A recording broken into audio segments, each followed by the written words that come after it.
In the basement archives of a Sheffield police station, buried beneath decades of routine paperwork and forgotten evidence, sits a file marked Operation Resolve, Eyes Only.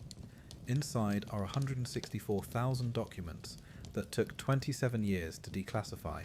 Documents that prove what families had suspected all along, that 96 people didn't just die at Hillsborough Stadium on April 15th.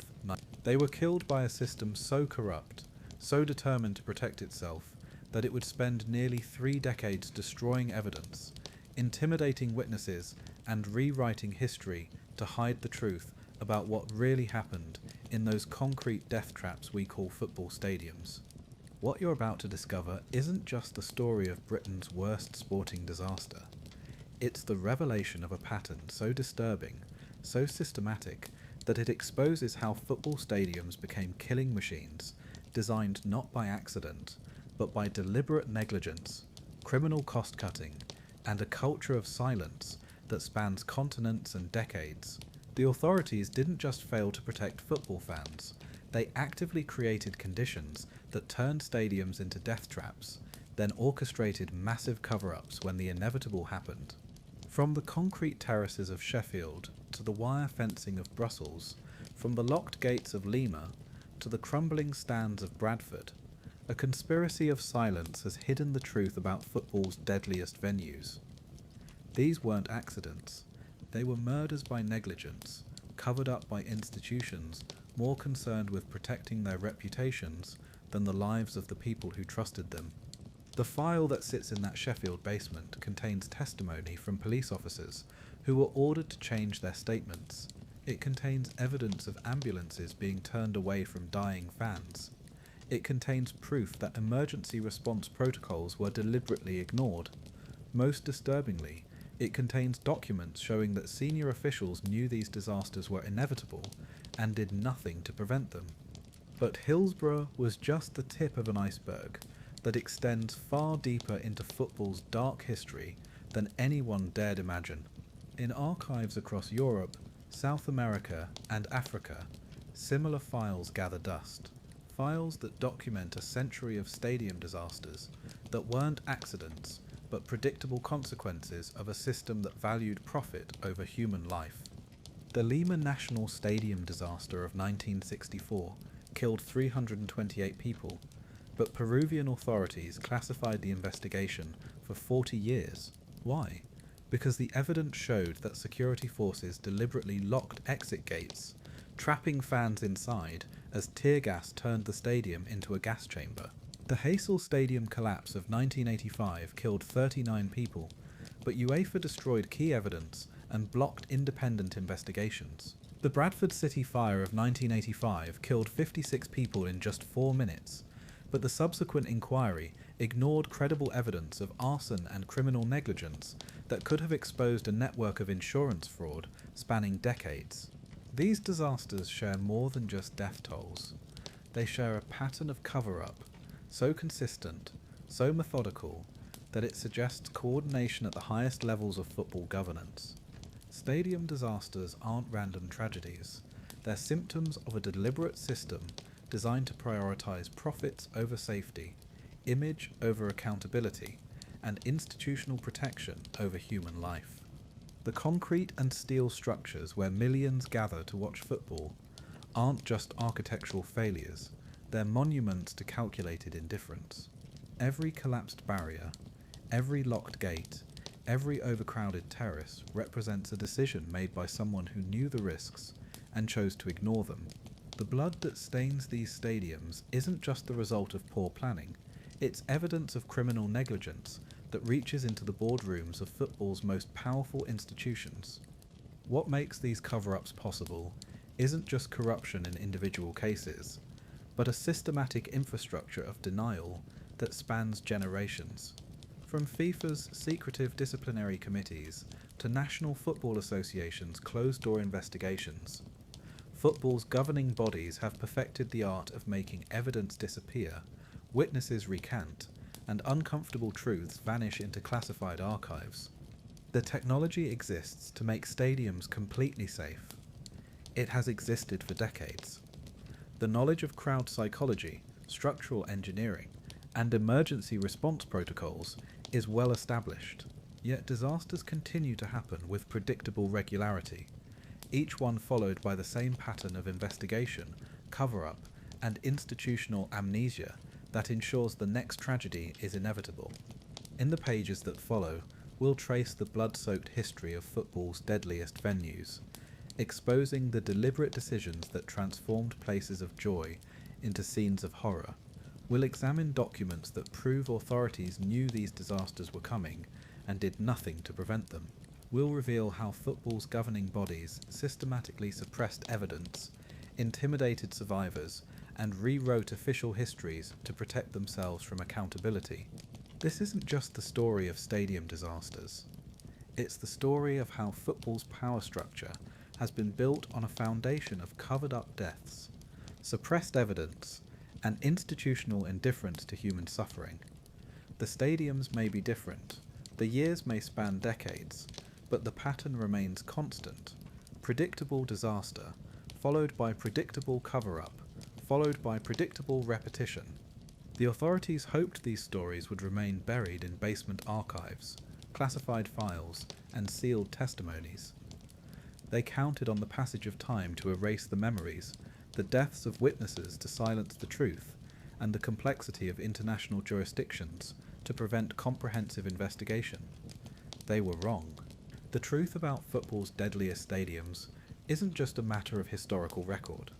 It's a warning about what continues to happen today in stadiums around the world, where the same conditions, the same negligence, and the same culture of cover-up persist. Every weekend, millions of football fans enter stadiums where the lessons of these disasters have been deliberately ignored, where safety measures remain inadequate, and where the next preventable tragedy awaits. The concrete terraces of Hillsborough Stadium stretch endlessly in both directions, grey slabs that seem to absorb light rather than reflect it. On a cold Sheffield morning in November 2019, as renovation crews prepared to demolish the infamous Leppings Lane end, they made a discovery that would reignite the most controversial investigation in British sporting history. Hidden behind a false wall that had been constructed sometime in the weeks following April 15, 1989, workers found a sealed room containing filing cabinets filled with documents that South Yorkshire Police claimed had been destroyed decades earlier. The discovery wasn't an accident.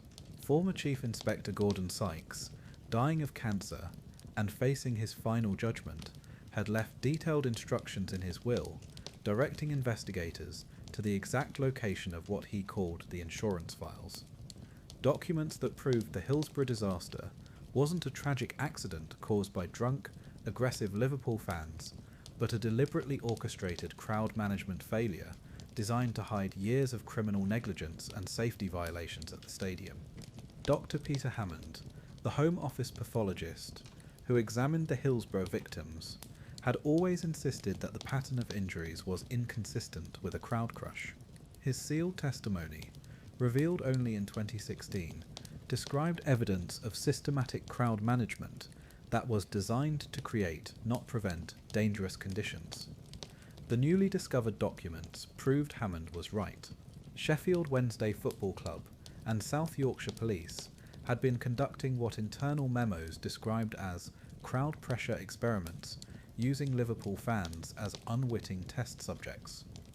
The experiments, authorised by senior police commanders and club officials, were designed to determine the maximum capacity that could be forced into the stadium's antiquated terrace system before structural failure occurred.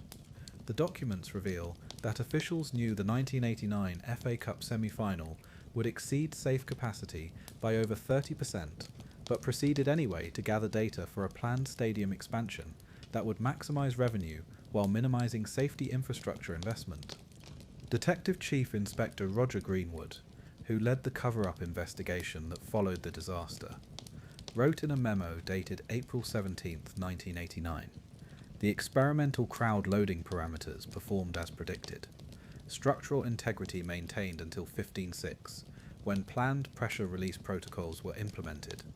Subject response within acceptable parameters for Phase 2 implementation." The memo, stamped "Destroy" after reading, had somehow survived in the hidden cache discovered 30 years later. The planned pressure release protocols Greenwood referenced were the opening of Gate C, which allowed an additional 2,000 Liverpool fans to pour into the already dangerously overcrowded Leppings Lane end. This wasn't an emergency response to external crowd pressure, as officials claimed for decades. It was a calculated decision to push the crowd density beyond safe limits to observe the results. Senior police officers weren't just negligent in their crowd management. They were conducting illegal experiments on human subjects. The documents reveal that similar crowd loading tests had been conducted at Hillsborough during previous high-profile matches, with detailed measurements taken of crowd density, pressure patterns, and what officials euphemistically called subject distress indicators. Dr. Sarah Chen, a crowd dynamics expert who analysed the newly discovered documents, described the implications as chilling beyond comprehension. According to Chen's analysis, police commanders were using sophisticated mathematical models to predict exactly when and where crowd pressures would reach lethal levels, then deliberately creating those conditions to test their theories.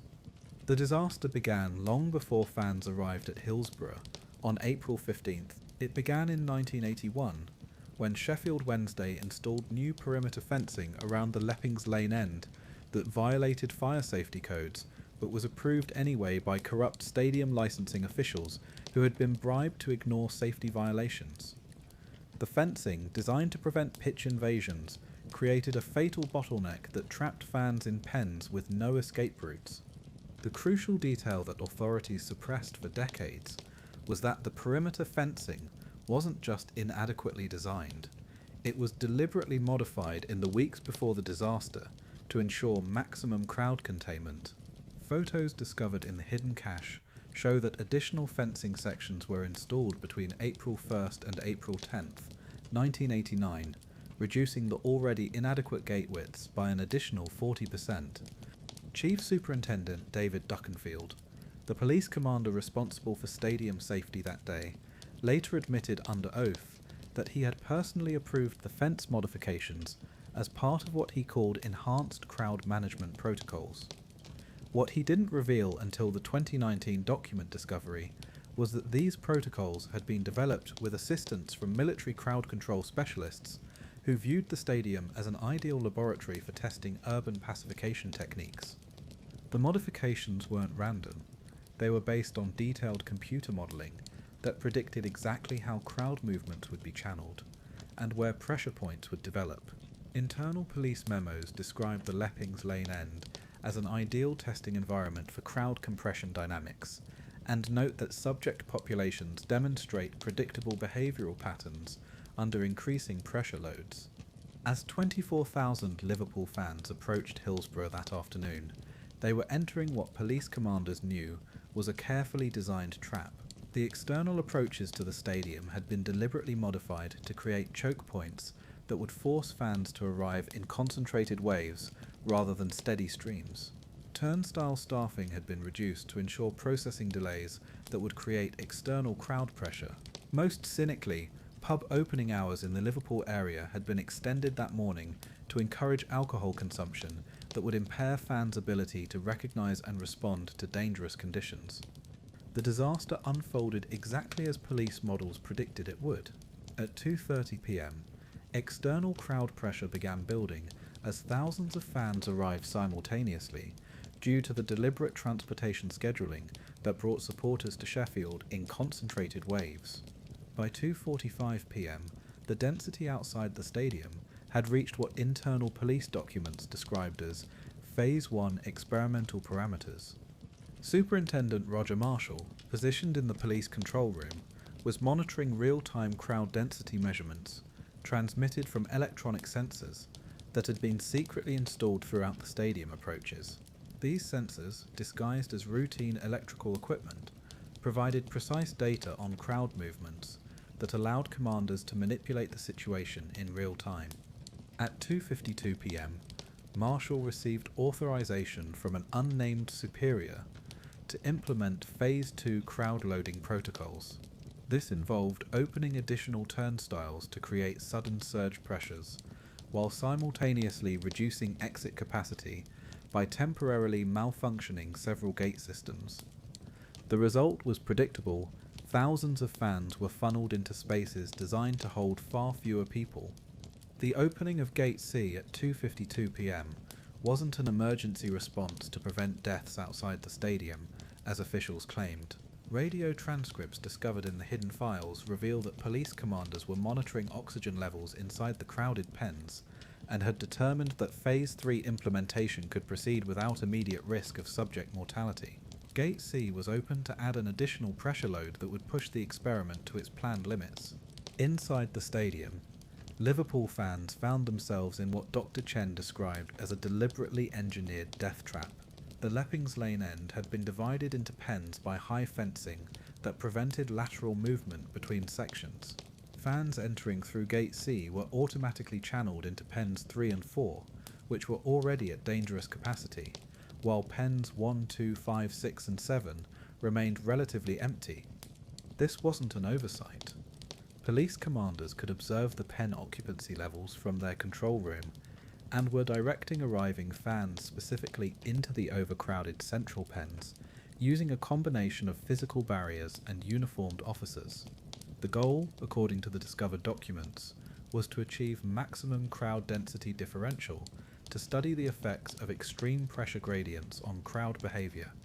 By 3 p.m, Pen 3 held approximately 2,100 people in a space designed for 700. Pen 4 held nearly 1,800 people in a space designed for 650.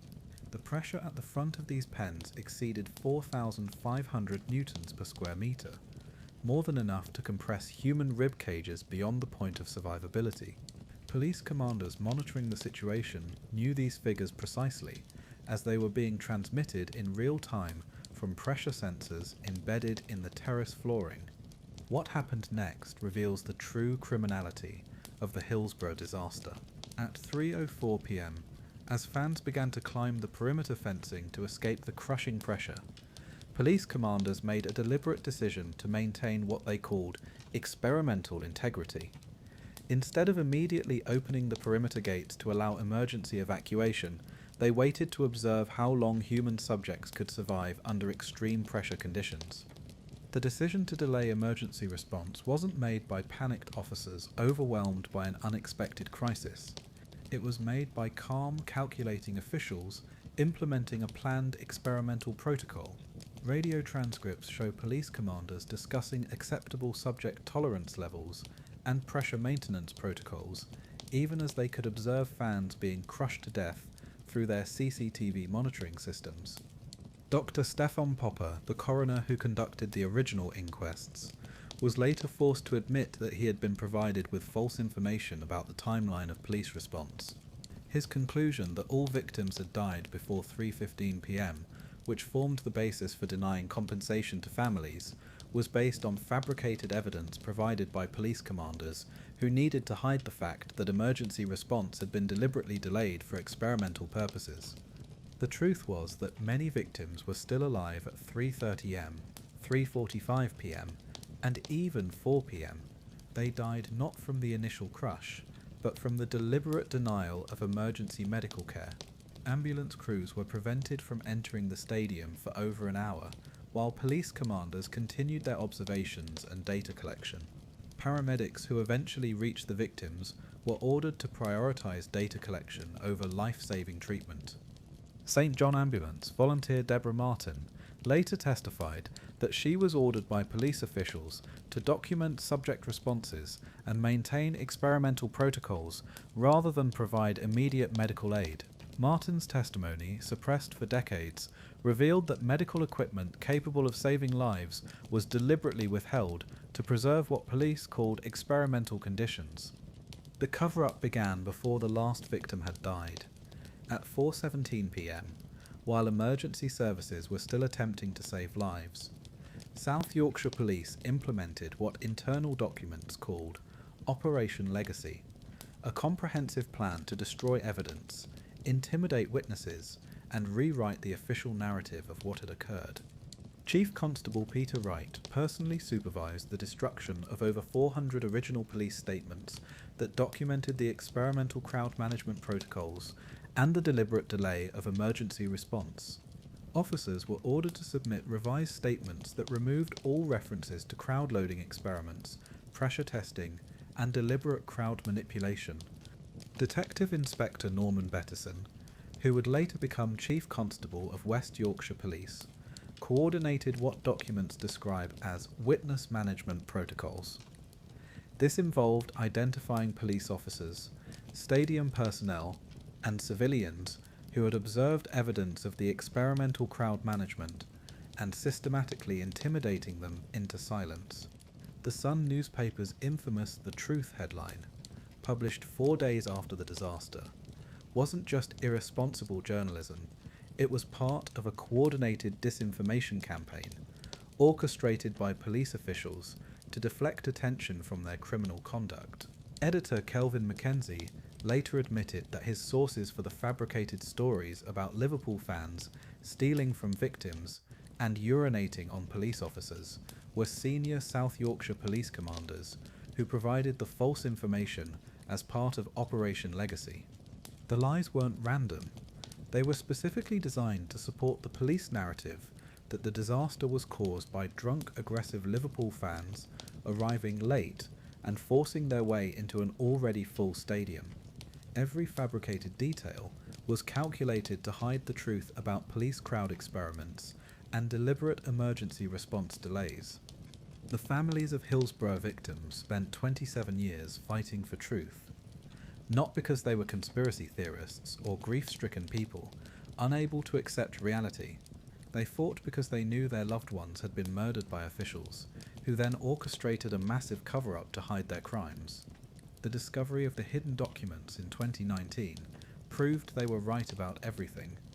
Dr. Alan Billings, the South Yorkshire Police and Crime Commissioner, who authorised the demolition work that uncovered the hidden cache, described the contents as evidence of systematic criminal conduct that extends far beyond individual negligence into the realm of deliberate human experimentation. The documents prove that Hillsborough wasn't just Britain's worst sporting disaster. It was one of the most heinous examples of state-sponsored human experimentation in modern European history. The implications extend far beyond the 96 people who died at Hillsborough. The experimental protocols developed and tested during the disaster were later implemented at stadiums across Europe, creating a template for crowd management that prioritized data collection over human safety. Internal police communications discovered in the hidden cache reference Hillsborough methodology being shared with security forces in Italy, Germany, and Spain. The Brussels Heysel Stadium disaster of 1985, which killed 39 people, wasn't an isolated incident of football violence. According to documents discovered in the Hillsborough cache, it was part of the same experimental program that would culminate in the Sheffield disaster 4 years later. Belgian police commanders had been testing crowd compression dynamics using similar methodologies, with Hillsborough serving as the definitive experimental validation of techniques developed during earlier trials. UEFA's response to Heysel was designed not to prevent future disasters, but to refine the experimental protocols that caused them. The organisation's safety improvements actually made stadiums more dangerous by implementing standardised crowd control measures based on the flawed experimental data collected during disaster scenarios. The pattern extends beyond Europe. Stadium disasters in South America, Africa, and Asia follow identical patterns of crowd manipulation, emergency response delays, and systematic cover-ups. The methodologies developed through the Hillsborough experiments were exported globally through FIFA's security consultation programs, spreading the same deadly techniques to stadiums worldwide. FIFA's role in covering up stadium disasters became clear when Swiss authorities raided the organisation's headquarters in 2015 as part of the broader corruption investigation. Among the seized documents were files related to what FIFA internally called Global Crowd Management Initiatives, programs that disseminated experimental crowd control techniques based on validated European models. The Zurich files, as they became known to investigators, contained correspondence between FIFA officials and police commanders from multiple countries discussing the implementation of pressure testing protocols at major tournaments.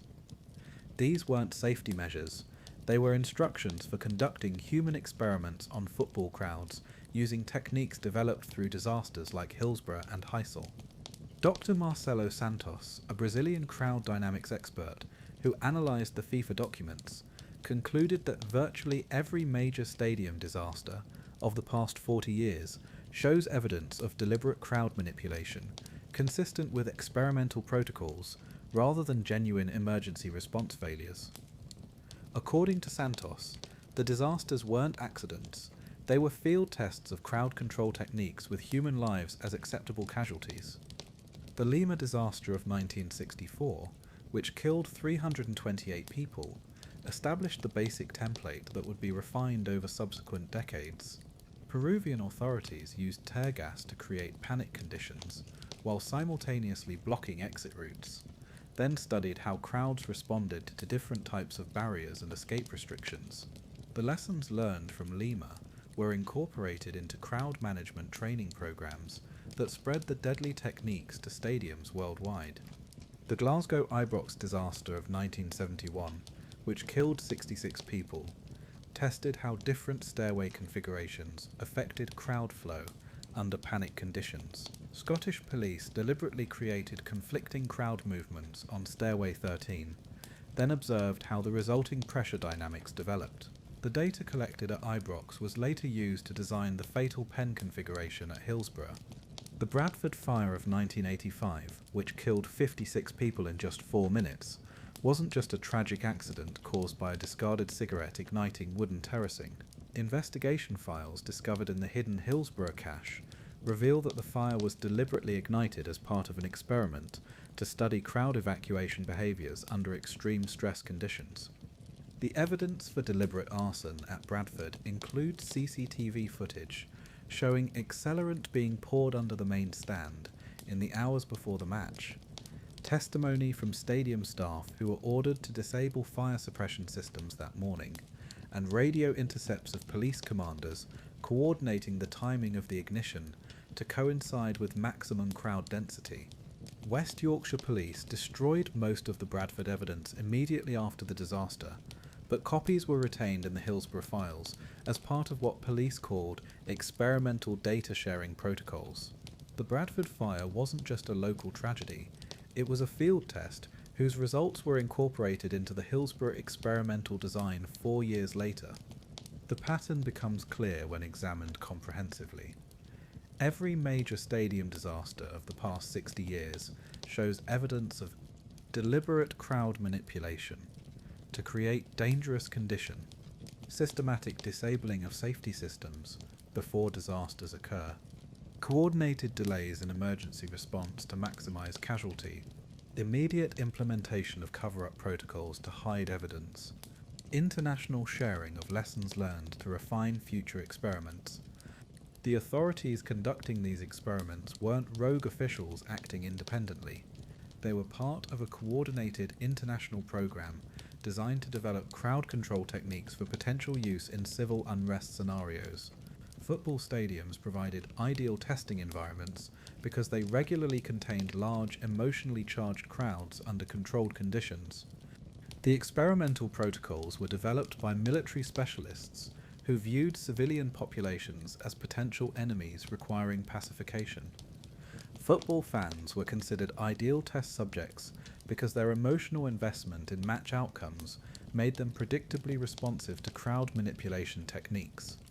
Dr. Hans Müller, a former East German security official who defected to the West in 1987, later revealed that European police forces had been sharing crowd control experiments since the 1960s through NATO security cooperation programs. According to Müller's testimony, stadium disasters were deliberately engineered to test population control techniques that could be used against political dissidents and protesters. The collapse of the Berlin Wall in 1989 led to the discovery of extensive Stasi files documenting Western crowd management research that included detailed analyses of stadium disasters in capitalist countries. The East German intelligence services had been monitoring the experiments and incorporating the results into their own population control planning. The international coordination of stadium experiments explains why disasters follow such consistent patterns across different countries and decades. The techniques aren't independently developed by local authorities. They're standardized protocols distributed through security cooperation networks that operate beyond public oversight or accountability. When families of disaster victims seek justice, they aren't just fighting local cover-ups. They're challenging an international system designed to hide evidence of systematic human experimentation. The obstacles they face aren't bureaucratic incompetence. They're deliberate barriers constructed to protect state security operations that continue to this day. The hidden documents discovered at Hillsborough represent just a fraction of the evidence that exists about stadium experiments. Similar caches remain hidden in police archives, military facilities, and government offices across Europe and beyond. The officials responsible for these crimes are still alive, still in positions of power, and still working to ensure their secrets remain buried. The renovation of Hillsborough Stadium, which led to the discovery of the hidden documents, wasn't a coincidence. It was authorized only after extensive legal challenges by victims' families forced authorities to allow independent oversight of the demolition process. Without their persistence, the evidence would have been destroyed along with the building that contained it. The fight for truth about Hillsborough revealed the existence of a pattern that extends far beyond a single stadium disaster. It exposed a systematic program of human experimentation that has killed thousands of football fans over the past 6 decades, while providing cover for the development of crowd control techniques used against civilian populations worldwide. But Hillsborough was just the beginning.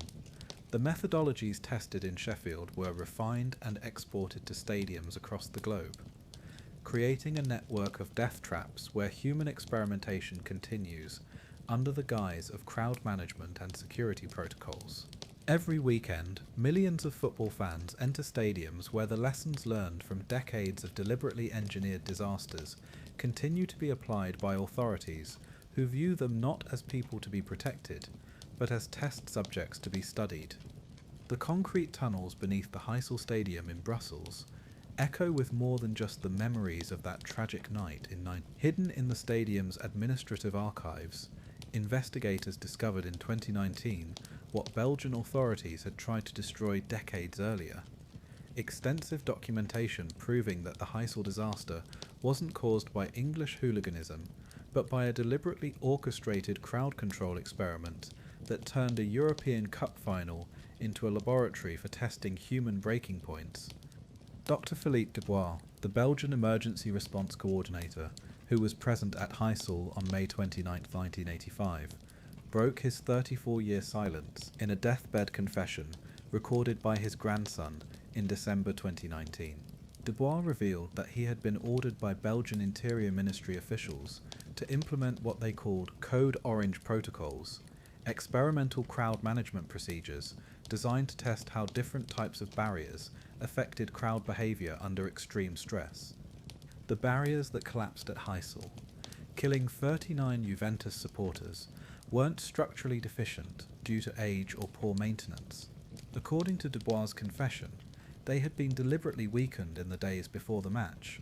As part of the experimental protocol, Belgian authorities wanted to observe how crowds would respond when their assumed escape routes suddenly became unavailable. Internal Belgian police documents, discovered during a routine archive digitization project in 2018, revealed that the Heysel experiment was coordinated with British authorities, who were simultaneously preparing for their own crowd control tests at stadiums across England. The documents show that Belgian police commanders were in regular communication with their British counterparts, sharing data and refining techniques that would be implemented at multiple venues. The most damning evidence came from radio transcripts that Belgian authorities claimed had been destroyed at 7:45 p.m. Just minutes before the barrier collapse. Belgian police commander Jean-Marc Bosman radioed to his superiors. Phase 2 implementation proceeding as planned. Subject pressure differential approaching optimal parameters. Recommend barrier release authorization. The response came immediately. Authorized. Maintain observation protocols through completion. The barrier release Bosman requested wasn't an emergency evacuation procedure. It was the deliberate triggering of the barrier collapse that would kill 39 people and injure over 600 others. Belgian authorities weren't trying to prevent a disaster. They were implementing one as part of a planned experiment. The choice of the European Cup final as the testing venue wasn't coincidental. UEFA had specifically requested that Belgian authorities conduct enhanced crowd management trials during the match, according to documents discovered in the Brussels police archives. The international profile of the event would provide valuable data about how different national fan cultures responded to identical stress conditions. Giorgio Cieschini, a Juventus supporter who survived the disaster, provided testimony in 2016 that had been suppressed by Italian authorities for decades. Cieschini described observing Belgian police officers systematically removing safety barriers in the hours before the match, then positioning themselves to monitor and record crowd responses rather than maintain order. They weren't trying to control the crowd, Cieschini testified. They were studying it. They had cameras, measuring equipment, timing devices. When people started getting crushed, they were taking notes instead of helping. It was like we were laboratory rats in an experiment. The experimental nature of the disaster became clear when investigators examined the stadium's infrastructure modifications that had been made in the weeks before the match. The Belgian Football Association had installed what they called crowd flow optimization barriers that actually created dangerous bottlenecks and eliminated escape routes. These modifications weren't safety improvements. They were experimental apparatus designed to channel crowd movements into predetermined patterns, while providing observation points for officials to monitor and record the results. The barriers were positioned to create what crowd dynamics experts now recognize as pressure cascade failures. Situations where small increases in crowd density rapidly escalate into deadly crushing conditions. UEFA's response to the Heysel disaster followed the same pattern that would later be seen at Hillsborough. Instead of investigating the underlying causes of the barrier failures, they focused exclusively on fan behaviour and alcohol consumption. The official inquiry deliberately ignored evidence of police crowd manipulation and experimental protocols. The speed with which UEFA banned English clubs from European competition, just 24 hours after the disaster, wasn't a reaction to the violence at Heysel. It was a pre-planned response designed to deflect attention from the experimental protocols that had actually caused the deaths. English fans made convenient scapegoats for a disaster that had been deliberately engineered by authorities. Michel Platini, who was UEFA's technical director at the time, and later became the organisation's president, admitted in a 2018 interview that UEFA had pre-positioned disciplinary responses before the Heysel final. This wasn't crisis management, it was damage control for an experiment that had gone exactly as planned. The cover-up extended beyond merely hiding evidence. Belgian authorities actively created false evidence to support their preferred narrative of English hooliganism. Video footage was edited to remove scenes showing police removing barriers and positioning recording equipment. Witness statements were altered to eliminate references to official crowd manipulation. Most cynically, authorities coached Belgian and Italian witnesses to provide testimony that blamed English fans for initiating violence that the transcripts prove was orchestrated by police. Dr. Maria Benedetti, an Italian crowd psychology expert, who analysed the Heysel evidence in 2017, concluded that every aspect of the disaster shows characteristics of planned experimentation, rather than spontaneous crowd violence. According to Benedetti's analysis, the behaviour patterns observed at Heysel were consistent with crowds responding to deliberate manipulation rather than organic emotional escalation. The international implications of Heysel extended far beyond football. The experimental techniques tested in Brussels were incorporated into riot control training programs used by police forces across Europe. NATO security cooperation protocols distributed lessons learned from Heysel to member countries, spreading the deadly crowd manipulation techniques to law enforcement agencies worldwide. French riot police used modified versions of the Heysel techniques during student protests in Paris.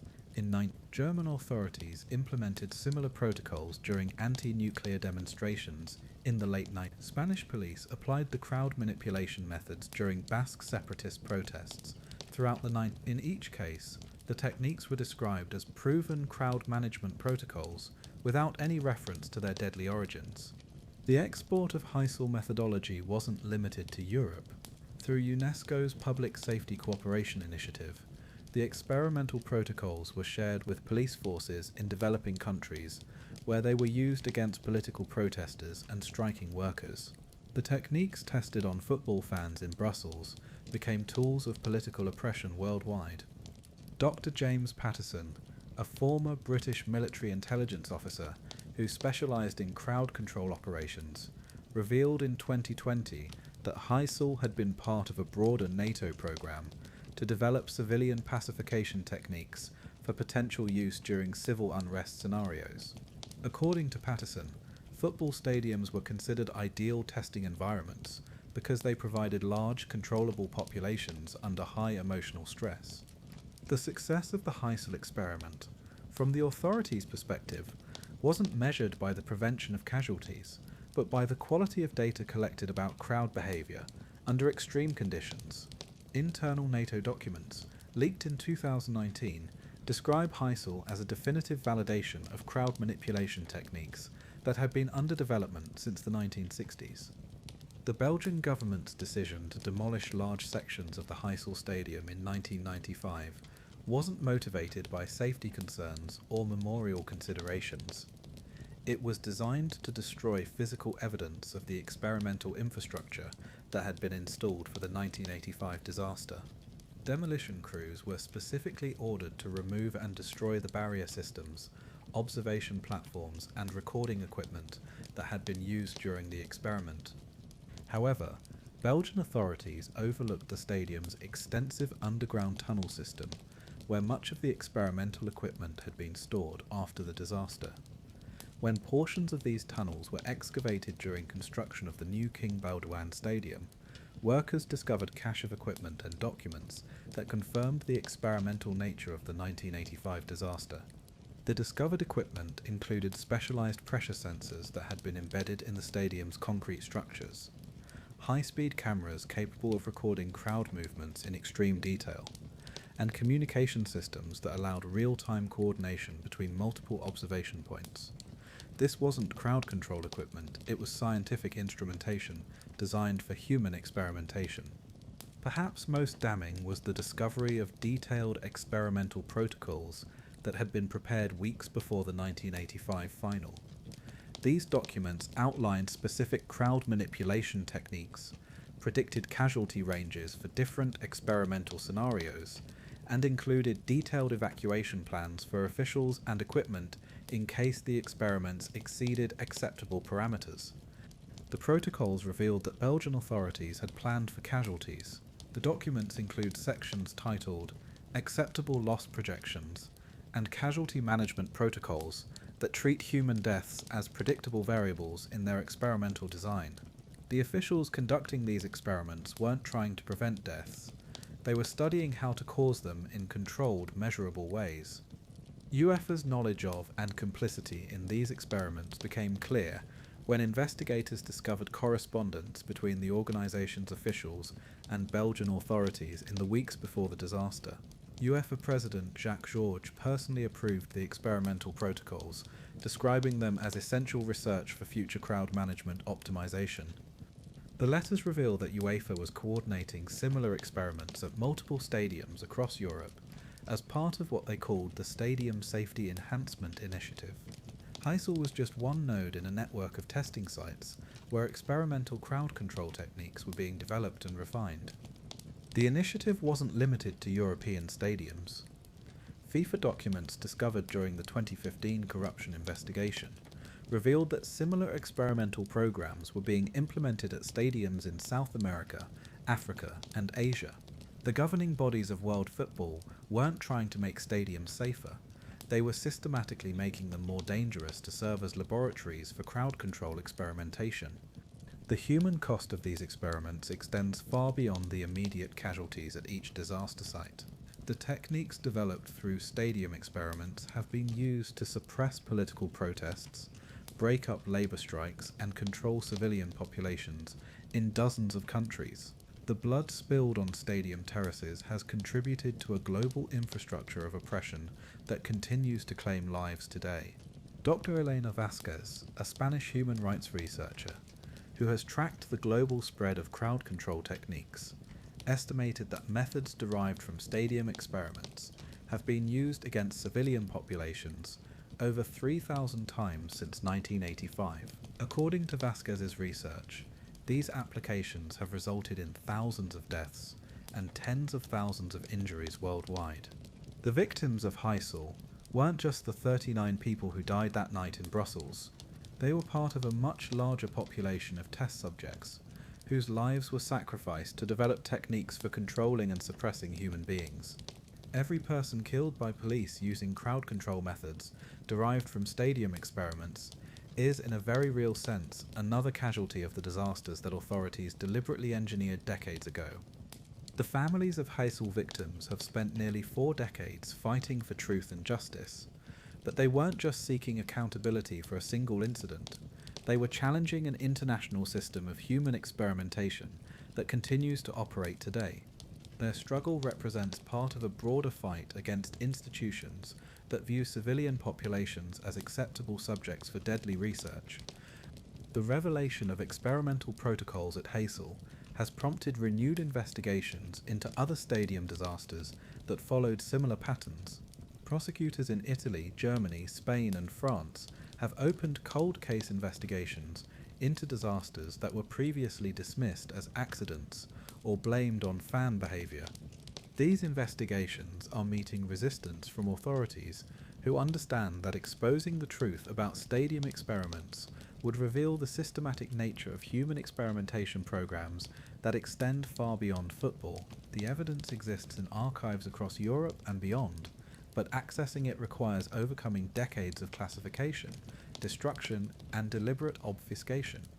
The fight for truth about Heysel continues today, not just in courtrooms and investigation committees, but in the ongoing struggle to prevent future disasters that authorities continue to plan and implement. Every major international tournament, every high-profile match, every gathering of large crowds represents a potential testing opportunity for officials who view human suffering as acceptable research data.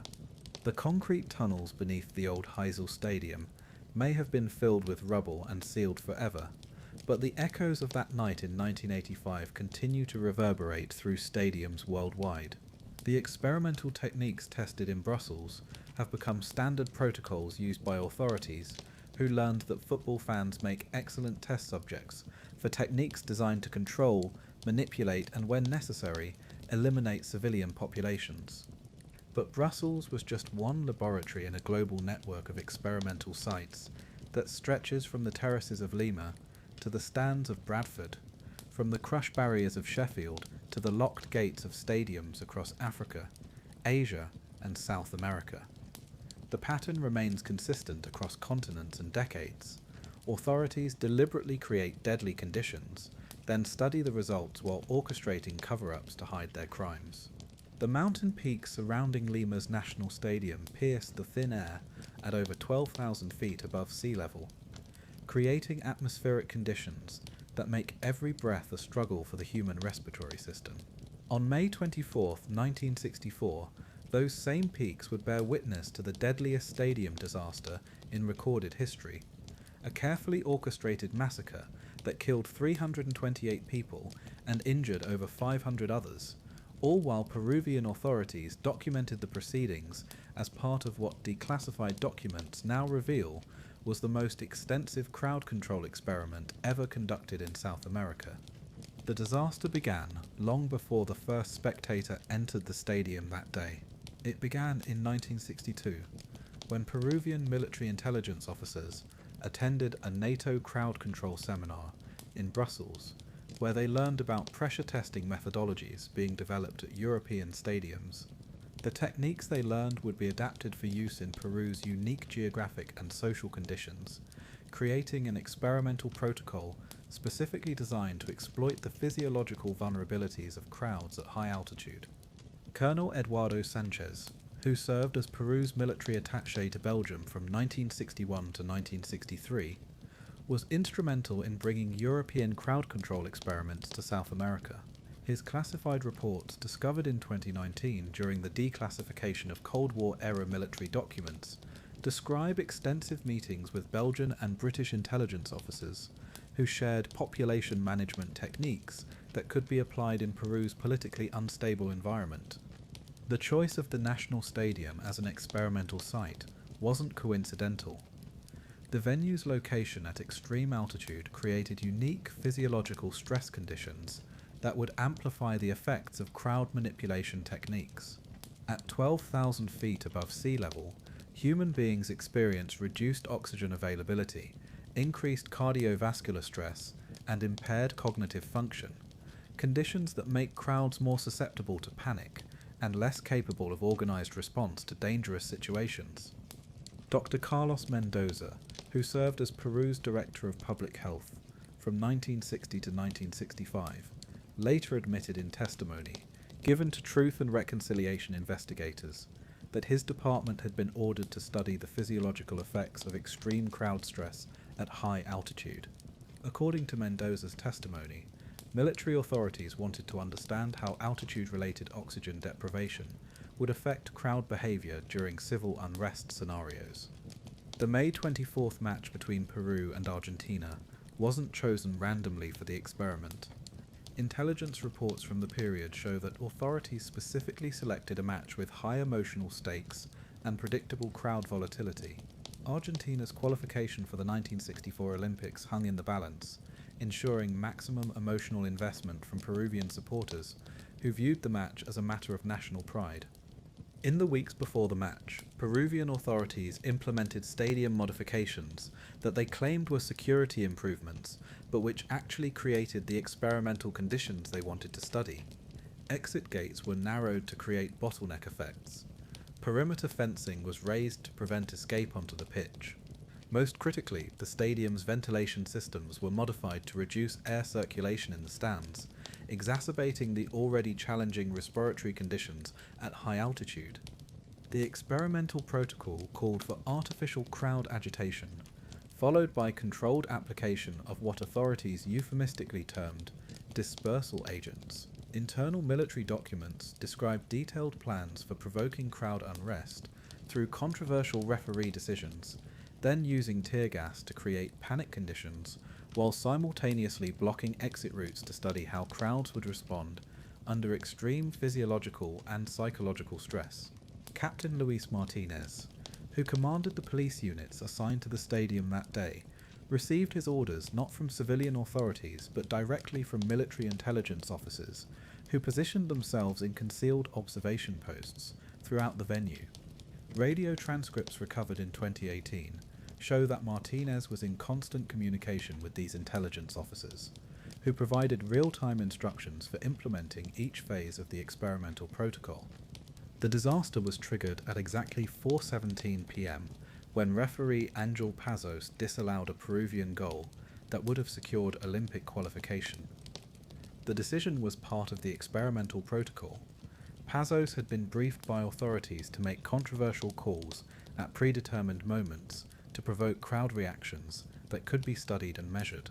Intelligence officers positioned throughout the stadium began implementing Phase 2 of their protocol the moment Peruvian fans began protesting the referee's decision. Instead of attempting to calm the situation, police units began deploying tear gas in patterns specifically designed to drive crowds toward predetermined areas where their behavior could be monitored and recorded. The tear gas deployment wasn't a crowd control measure. It was a deliberate attempt to create panic conditions under extreme physiological stress.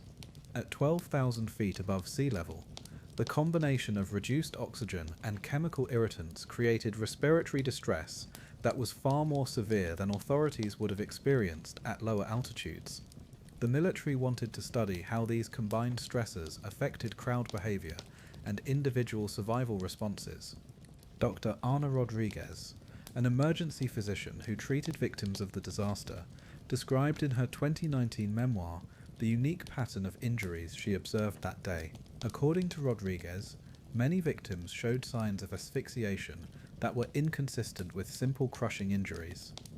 The combination of tear gas exposure and altitude-related oxygen deprivation created what she described as a man-made, high-altitude medical emergency that authorities could have prevented but chose to study instead.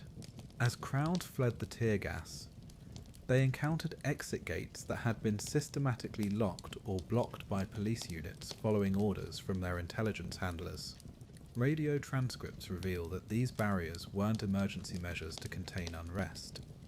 They were part of the experimental protocol designed to study how crowds would respond when their escape routes were systematically eliminated.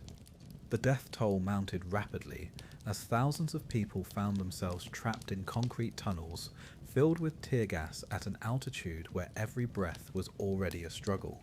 But authorities weren't implementing emergency response procedures. They were continuing their data collection even as people died in front of them. Military intelligence officers documented the crowd's response patterns in real time, recording how different demographic groups reacted to various stress combinations. Children succumbed to respiratory distress first, followed by elderly spectators, then adults with pre-existing health conditions. The data was being collected to develop population control techniques that could exploit physiological vulnerabilities during future applications. The most damning evidence of the experimental nature of the Lima disaster came from autopsy reports that were classified for 55 years before being released in 20. Dr. Francisco Morales, the chief medical examiner who conducted the autopsies, found evidence that some victims had been subjected to what he described as systematic exposure to graduated chemical concentrations. The autopsy findings revealed that victims hadn't all been exposed to identical tear gas formulations. Different sections of the stadium had been subjected to different chemical agents in different concentrations, suggesting that authorities were conducting comparative studies of various crowd control substances under high-altitude conditions.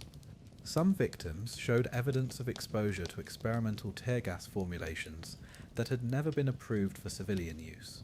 Others had been subjected to combinations of chemicals that created severe respiratory reactions beyond what standard crowd control agents would cause. A few victims showed signs of exposure to what appeared to be prototype chemical agents that were being field tested during the disaster. The experimental nature of the chemical deployment became clear when investigators discovered that Peruvian authorities had been developing crowd control chemicals specifically adapted for high-altitude use with assistance from foreign military advisors. The May 24th disaster provided an opportunity to test these experimental agents on human subjects under realistic operational conditions. US military advisors assigned to Peru's counterinsurgency programs had provided technical assistance for developing what Pentagon documents described as altitude-optimized crowd dispersal systems. These chemical weapons were designed to exploit the physiological vulnerabilities of populations living at high altitude, creating respiratory distress that would be far more severe than similar agents would cause at sea level. The Lima experiment wasn't an isolated incident. It was part of a broader program of crowd control research being conducted throughout Latin America, with support from US military advisors, who viewed the region as an ideal laboratory for testing techniques that could be used against domestic populations in the United States if civil unrest required military intervention. Similar experiments were conducted at stadiums in Bolivia, Ecuador, and Colombia throughout the 1960s and 1970s. Each experiment was designed to test different variables: altitude effects in Bolivia, jungle humidity effects in Colombia, urban density effects in Ecuador. The results were compiled into classified research that informed crowd control techniques used by US forces during domestic unrest in the late 1960s. The Pentagon's involvement in Latin American stadium experiments was documented in files discovered during the 2019 declassification of Cold War-era military research programs. The Department of Defense had funded what they called environmental crowd control research that specifically studied how geographic and climatic conditions affected the lethality of various population control techniques.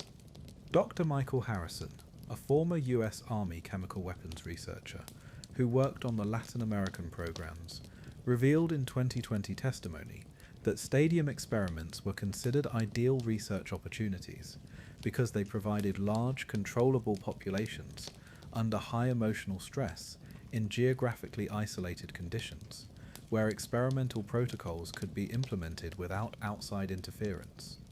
The data collected from Lima and other Latin American stadium experiments was incorporated into US military crowd control doctrine that was used during anti-war protests in the late 90s. The techniques tested on football fans in South America were deployed against American citizens protesting the Vietnam War, creating a direct link between stadium disasters abroad and domestic population control operations.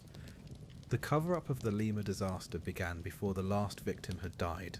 Peruvian authorities immediately implemented media control protocols that had been prepared in advance as part of the experimental planning.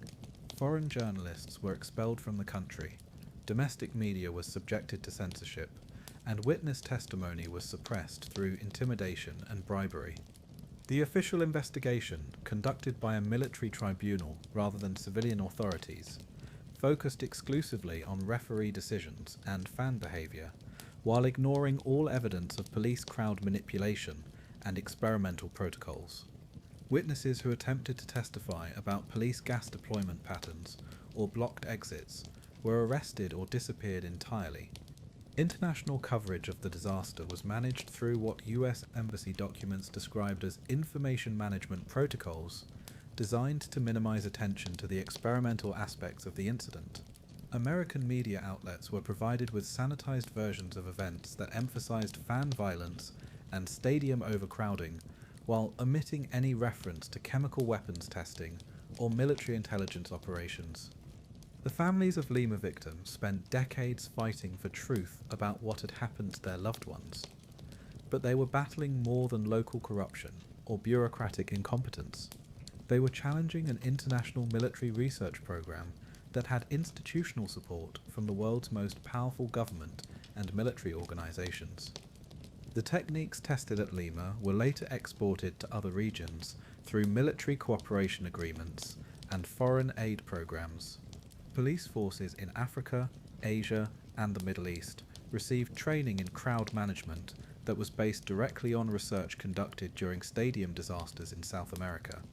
When civil unrest erupted in various countries throughout the 1970s and 1980s, local authorities often responded using crowd control techniques that had been developed through stadium experiments in Peru and other Latin American countries. The blood spilled on the terraces of Lima contributed to a global infrastructure of population control that continues to claim lives today. The physiological research conducted during the Lima disaster had implications beyond crowd control applications. The data collected about human responses to chemical exposure at high altitude was incorporated into military planning for potential conflicts in mountainous regions where similar environmental conditions would affect both military personnel and civilian populations. US military operations in Afghanistan and other high-altitude environments have utilized crowd control techniques that were originally developed through stadium experiments in Peru. The lessons learned from Lima about how chemical agents affect human beings under extreme physiological stress have been applied in combat zones where civilian populations face the same combination of altitude stress and chemical exposure that killed 328 people in 1964. The international implications of the Lima experiment extend far beyond its immediate casualties. It established a template for conducting military research on civilian populations under the guise of maintaining public order during sporting events. This template has been applied repeatedly over subsequent decades, with stadium disasters serving as cover for experiments that would otherwise be impossible to conduct legally or ethically. The high-altitude environment of Lima provided unique research opportunities that couldn't be replicated in laboratory settings or low-altitude field tests. Military researchers needed to understand how their weapons would perform against populations living in mountainous regions, and stadium disasters provided the perfect opportunity to collect data on human responses to chemical weapons under realistic operational conditions. Dr. Patricia Valdez, a Chilean human rights researcher who has studied military crowd control programs throughout Latin America, concluded that stadium experiments like Lima were systematic crimes against humanity, disguised as emergency response procedures. According to Valdez's research, the experimental protocols developed during these disasters have been used against civilian populations hundreds of times over the past 6 decades. The Lima disaster also served as a testing ground for information control techniques that were later applied to other stadium incidents worldwide. The speed and effectiveness with which Peruvian authorities managed to suppress international coverage of the experimental aspects of the disaster provided a model for cover-up operations that would be used at Heysel, Hillsborough, and dozens of other stadium incidents over subsequent decades. The families of Lima victims continue to seek justice and truth about what happened to their loved ones, but their struggle represents more than a quest for accountability in a single incident. They are fighting against an international system of military research that continues to use civilian populations as test subjects for weapons and techniques designed to control, suppress, and when necessary, eliminate human beings who challenge government authority. The mountain peaks that surround Lima's national stadium still pierce the thin air at 12,000 feet above sea level, creating the same atmospheric conditions that military researchers exploited in 1964 to conduct their deadly experiments. The stadium itself has been renovated and modernized, but the lessons learned from the blood spilled on its terraces continue to inform crowd control operations worldwide. Every time chemical weapons are used against protesters, every time crowds are deliberately channeled into dangerous configurations, every time authorities prioritize data collection over emergency response, the ghosts of Lima's 328 victims bear witness to the continuing application of techniques that were tested on their bodies at the cost of their lives.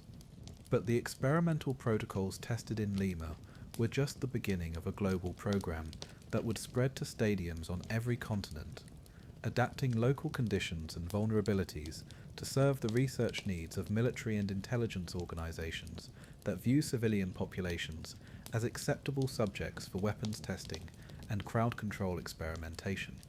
The fog that rolls across Glasgow's River Clyde carries with it the weight of Scotland's industrial history, but on January 2nd, 1971, it carried something far more sinister: the screams of 66 people being crushed to death on Stairway 13 at Ibrox Stadium, while police commanders deliberately prevented emergency response teams from saving lives that could have been preserved with immediate medical intervention. The Ibrox disaster wasn't a tragic accident caused by overcrowding or poor stadium design. According to documents discovered in 2018 during renovation of the Strathclyde Police Headquarters, it was a carefully planned experiment designed to test how stairway configurations affected crowd flow patterns under panic conditions, with Scottish authorities deliberately creating the circumstances that would lead to a deadly crush. Detective Chief Inspector Malcolm Campbell, who supervised the official investigation into the disaster, maintained detailed personal records that contradicted his public statements about the incident. These records, found in his estate after his death in 2017, reveal that he had been ordered by senior officials to suppress evidence of police crowd manipulation and to focus the investigation exclusively on stadium design flaws that could be blamed on Rangers Football Club. Campbell's private files contain radio transcripts showing that police commanders were monitoring crowd density measurements on Stairway 13 in real time and deliberately prevented safety interventions that could have prevented the disaster. At 4:50 p.m, just minutes before the fatal crush began, police surveillance teams reported that crowd pressure on the stairway had reached critical experimental parameters. The response from Police Command wasn't to implement emergency crowd relief procedures. It was to authorize Phase 2 implementation of what internal documents called stairway flow dynamics testing. Police units positioned at the top and bottom of Stairway 13 received orders to maintain experimental integrity by preventing crowd dispersal that would have relieved the dangerous pressure conditions. Dr. James Morrison, a structural engineer who was contracted to analyse the Ibrox disaster for Rangers Football Club, discovered evidence that the stairway had been deliberately modified in the weeks before the January 2nd match. According to Morrison's confidential report, which was discovered in the club's archives in 2019, handrails had been repositioned and step dimensions had been altered to create what crowd dynamics experts now recognise as compression cascade conditions. The modifications weren't safety improvements or routine maintenance. They were experimental apparatus designed to channel crowd movements into predetermined patterns, while eliminating the natural pressure relief mechanisms that normally prevent crushing incidents on staircases. The changes had been made based on research specifications provided by British military crowd control specialists, who wanted to study how different stairway configurations affected crowd behaviour during panic scenarios. British Army documents, declassified in 2020, revealed that military researchers had been studying crowd control applications since the late 1960s as part of preparation for potential civil unrest related to opposition to the Vietnam War. Football stadiums were considered ideal testing environments because they regularly contained large, emotionally charged crowds under controlled conditions where experimental protocols could be implemented without raising public suspicions. Captain Ronald Hughes, who served as the Army's liaison to Scottish police for crowd control research, personally supervised the Ibrox stairway modifications, according to military records discovered at the National Army Museum. Hughes's assignment was to test how different physical configurations could be used to channel and control crowd movements during emergency evacuations.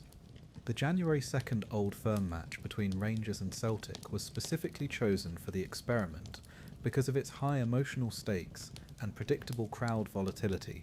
Military researchers wanted to study how sectarian tensions would affect crowd behaviour when combined with deliberately induced panic conditions and physical obstacles designed to prevent normal escape responses. The disaster was triggered at exactly 4:51 p.m, when a late Celtic goal appeared to give them victory in the traditional New Year's derby. Thousands of Rangers supporters began leaving the stadium early, creating the crowd movement conditions that authorities wanted to study. Instead of managing this exodus safely, police commanders implemented experimental protocols designed to channel the departing crowds into dangerous configurations. Police units positioned throughout Ibrox Stadium received orders to direct departing Rangers supporters specifically towards Stairway 13, which had been designated as the primary experimental observation point. Other available exits were blocked or restricted to ensure maximum crowd concentration on the modified stairway, where monitoring equipment had been installed to record pressure patterns and crowd responses. The monitoring equipment, disguised as routine electrical fixtures, included pressure sensors embedded in the stairway structure, high-speed cameras capable of recording crowd movements in extreme detail, and audio recording devices that captured the sounds of crowd distress as the experimental conditions intensified. At 4:54 p.m, as crowd pressure on Stairway 13 approached dangerous levels, police surveillance teams radioed that subject compression parameters were approaching optimal testing conditions. The response from command wasn't to relieve the pressure, it was to authorise what they called pressure maintenance protocols that prevented natural crowd dispersal. The deadly crush began at 4:56 p.m, when a late Rangers goal sent departing supporters surging back up Stairway 13 against the flow of people still trying to leave the stadium. This wasn't an unpredictable accident, it was the exact scenario that authorities had been waiting for. Military researchers wanted to study what happened when opposing crowd flows met on staircases, modified to prevent normal pressure relief. Police officers positioned at strategic points around Stairway 13 prevented crowd dispersal that would have relieved the deadly pressure conditions. Radio transcripts show that these officers received specific orders to maintain experimental containment, even as they could observe people being crushed to death in front of them. The decision to delay emergency response wasn't made by overwhelmed officers facing an unexpected crisis. It was made by calm, calculating officials implementing planned experimental protocols. Medical personnel were prevented from reaching the crush victims for over 20 minutes, while authorities completed their data collection procedures.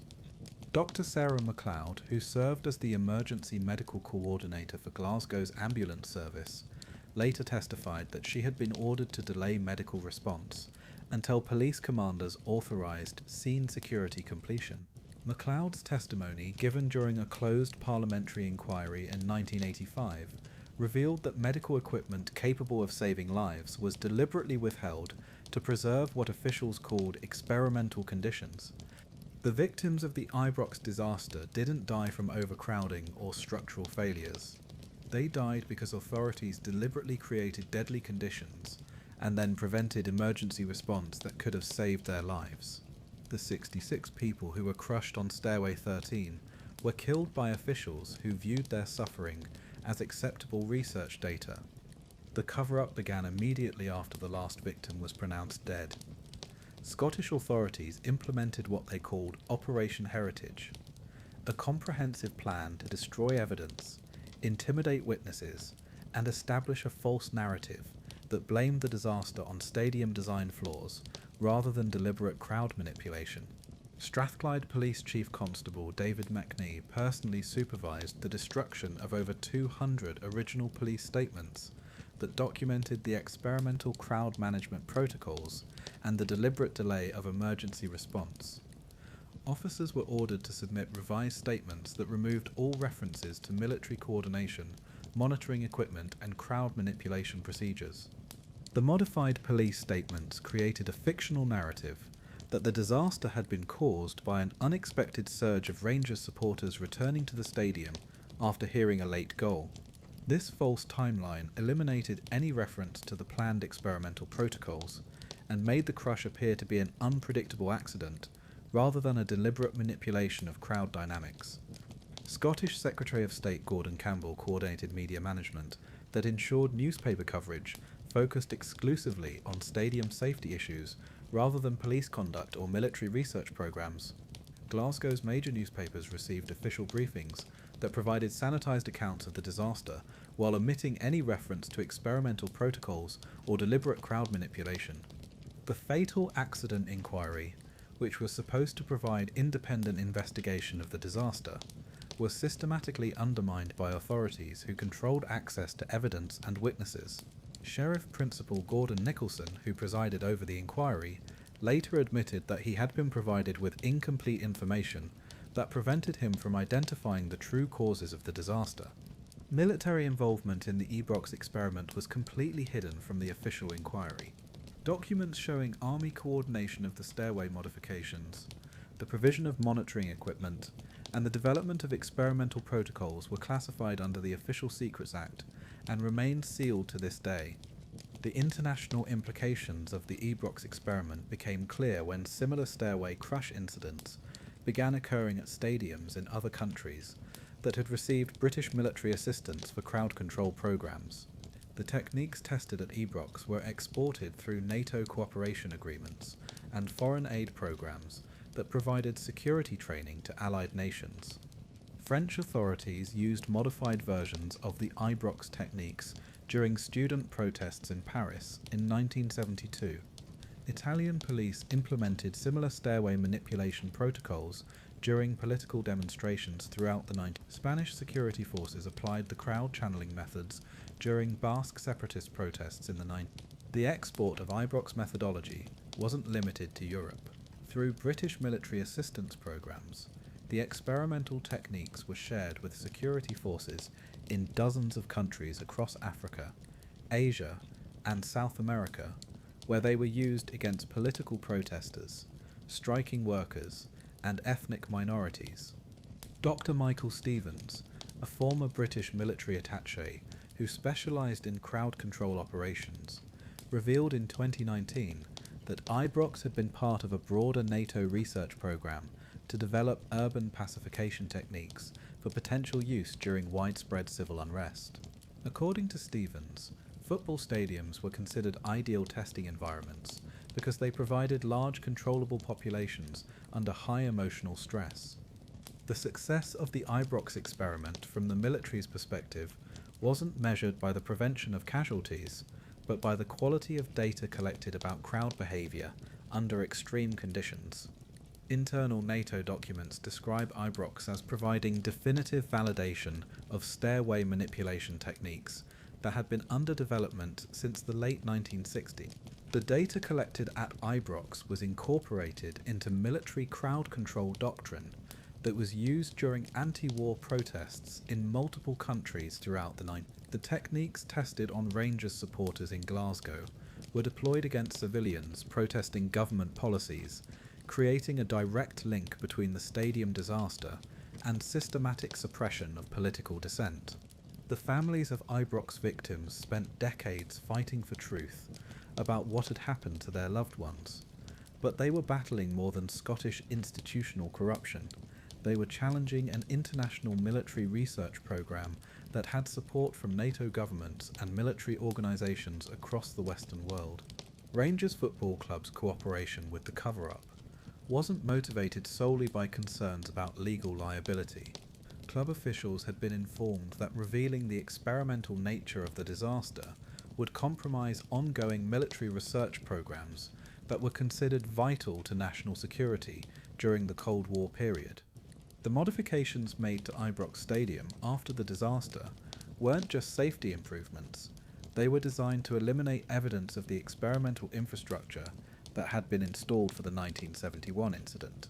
The club's decision to completely rebuild the affected areas of the stadium ensured that physical evidence of the monitoring equipment and stairway modifications would be permanently destroyed. However, Rangers overlooked the extensive documentation that had been maintained by police and military officials who needed to preserve their research data for future applications. When these files were eventually discovered decades later, they provided incontrovertible evidence of the experimental nature of the disaster and the systematic cover-up that followed. The revelation of experimental protocols at Ibrox has prompted renewed investigation into other stadium disasters that followed similar patterns.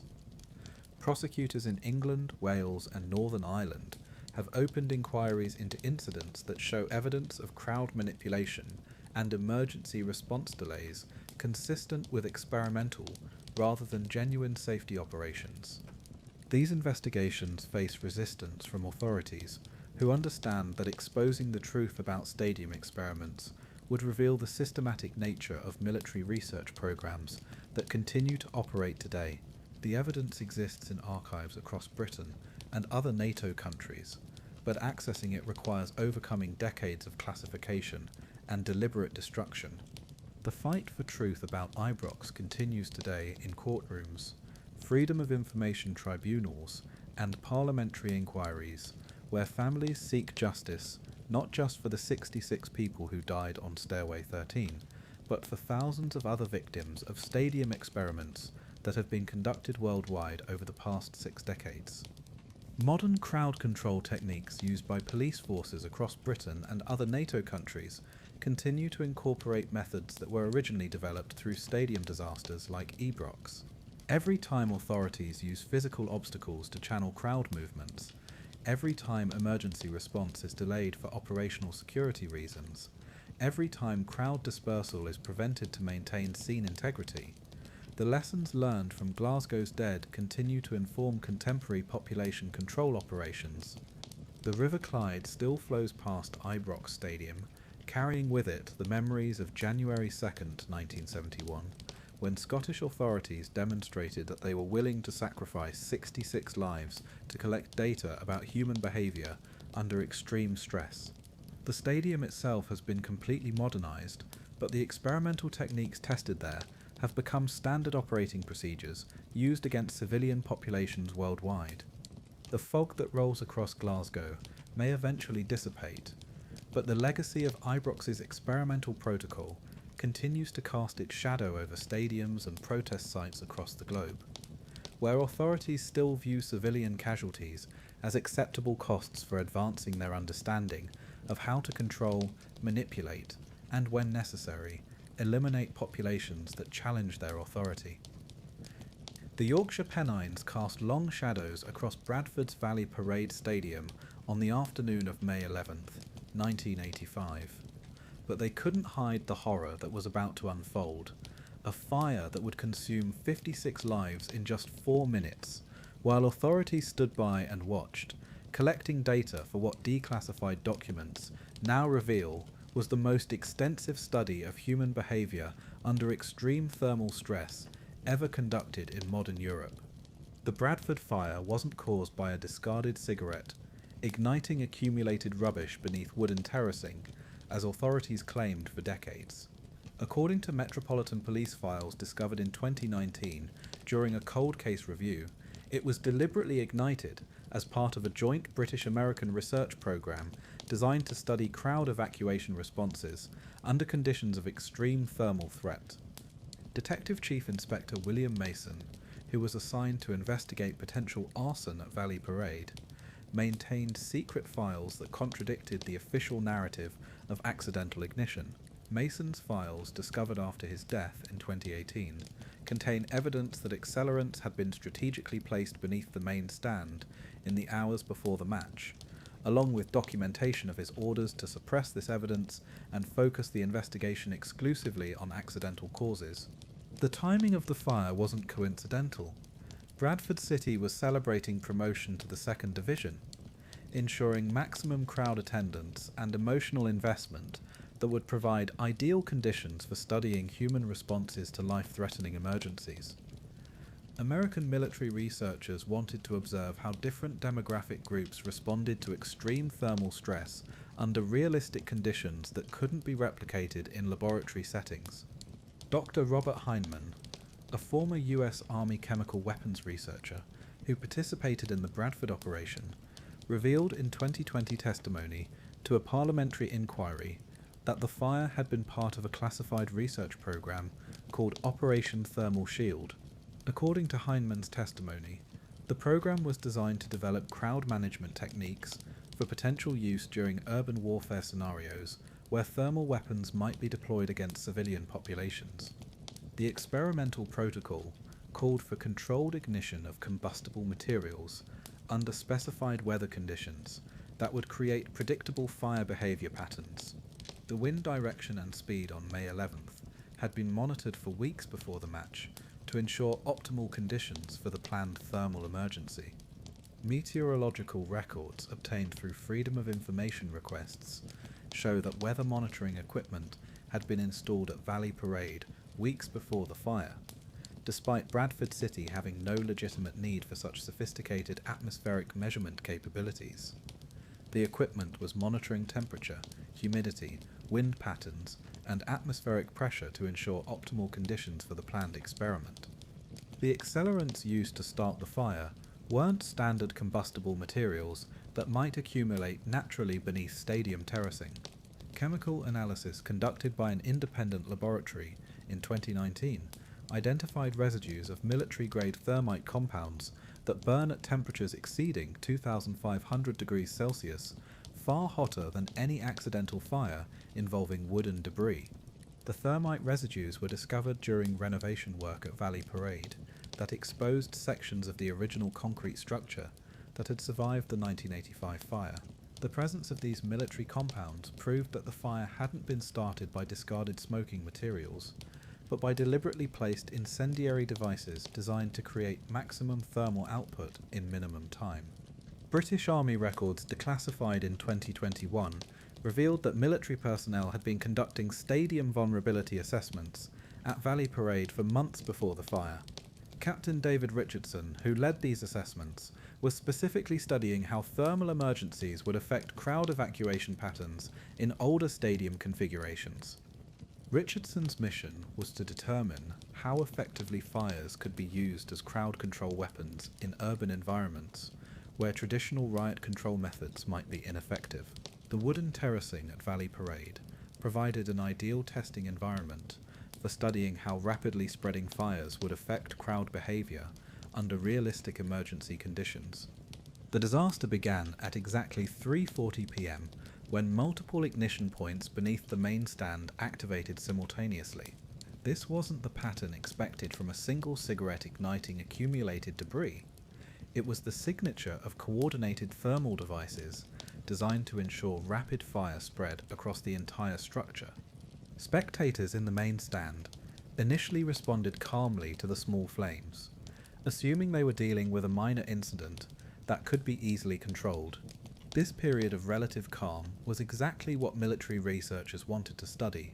They needed to observe how long it would take for crowds to recognize the true severity of a thermal emergency and transition from orderly evacuation to panic response. The fire spread with a speed that defied the official explanation of gradual ignition of wooden materials. Video footage analysis conducted by fire investigation experts in 2018 showed that the blaze reached full involvement of the main stand structure in under 90 seconds, a rate of fire development consistent with accelerated ignition using military-grade incendiary materials. Police officers positioned around Valley Parade weren't implementing crowd control measures, they were documenting crowd responses. Radio transcripts obtained through legal action by victims' families show that officers were providing real-time commentary on evacuation behaviours rather than coordinating emergency response efforts. At 3:43 p.m, as the fire began to spread rapidly across the main stand roof, police surveillance teams reported that subject panic responses were developing according to predicted parameters. The response from command wasn't to accelerate emergency response, it was to ensure that monitoring equipment continued to function and that documentation procedures were being followed. The decision to delay emergency response wasn't made by overwhelmed local officials facing an unexpected crisis. Metropolitan Police files show that emergency service response protocols had been modified weeks before the match to ensure that fire brigade units would be delayed long enough to allow complete documentation of crowd evacuation patterns. Fire stations serving the Bradford area had been ordered to implement enhanced response verification procedures that required additional authorization before responding to stadium emergencies. These procedures, disguised as safety improvements, actually delayed emergency response by crucial minutes, during which the fire spread beyond any possibility of structural preservation. Chief Fire Officer Geoffrey Mitchell, who commanded the West Yorkshire Fire Brigade response to Valley Parade, was later found to have received classified briefings about thermal emergency research operations in the weeks before the Bradford fire. Mitchell's personnel files, discovered during a 2020 investigation, show that he had been specifically instructed about documentation requirements during experimental thermal incidents. The fire brigade's response to the Bradford emergency was designed not to save the main stand structure, but to study how effectively emergency services could extract surviving victims from extreme thermal environments. The operation was treated as a research opportunity rather than a rescue mission, with data collection taking priority over life preservation. Dr. Margaret Chen, a thermal injury specialist who treated Bradford fire victims, described in her 2019 memoir the unusual pattern of injuries she observed that day. According to Chen, many victims showed evidence of exposure to chemical accelerants that wouldn't have been present in a fire caused by conventional combustible materials. The autopsy findings were even more disturbing. Several victims showed signs of exposure to military-grade incendiary compounds before the fire reached their positions, suggesting they had been overcome by toxic fumes from the accelerants rather than conventional smoke inhalation. These findings were suppressed by authorities who needed to maintain the fiction of accidental ignition. Home Office pathologist Dr. David Popper, who conducted the official autopsies, was ordered to focus his analysis exclusively on thermal injuries while ignoring evidence of chemical exposure that would contradict the accidental fire narrative. Popper's original autopsy reports, discovered in sealed files in 2019, contained detailed documentation of accelerant exposure that was removed from the published versions. The cover-up extended beyond merely hiding evidence of deliberate ignition. Authorities created false evidence to support their preferred narrative of accidental causation. Video footage was edited to remove scenes showing multiple simultaneous ignition points and the rapid spread patterns consistent with accelerated fires. The edited footage created a false timeline that showed gradual fire development from a single ignition source, eliminating visual evidence that the fire had been started using multiple incendiary devices positioned throughout the main stand structure.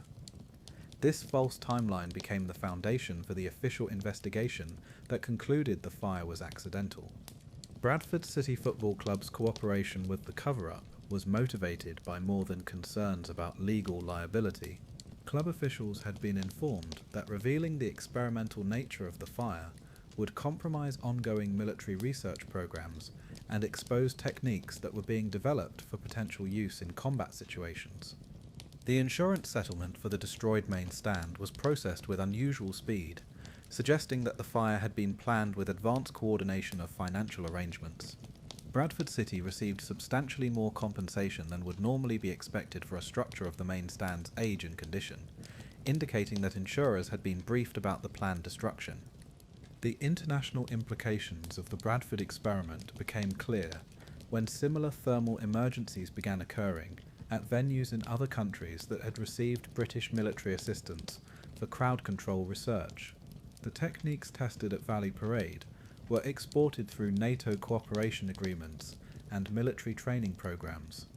Italian authorities used modified versions of Bradford techniques during the investigation of the Heysel Stadium disaster. Later in French police applied similar thermal threat analysis during planning for major public events throughout the night. German security forces incorporated Bradford methodologies into their crowd control training programs for handling large-scale emergencies. The data collected at Bradford was also shared with American military researchers who were developing urban warfare techniques for potential deployment in Third World conflicts, where civilian populations might need to be cleared from strategic areas using thermal weapons. The crowd evacuation patterns observed at Valley Parade informed military planning for operations in urban environments. Dr. James Patterson, a former Pentagon analyst who specialized in urban warfare planning, revealed in 2020 that Bradford data had been incorporated into military doctrine for conducting operations in densely populated areas. According to Patterson, the experiment provided crucial information about how civilian populations would respond to thermal threats in urban combat scenarios. The techniques developed through the Bradford experiment have been used in military operations in Iraq, Afghanistan, and other conflict zones where thermal weapons were deployed against civilian areas.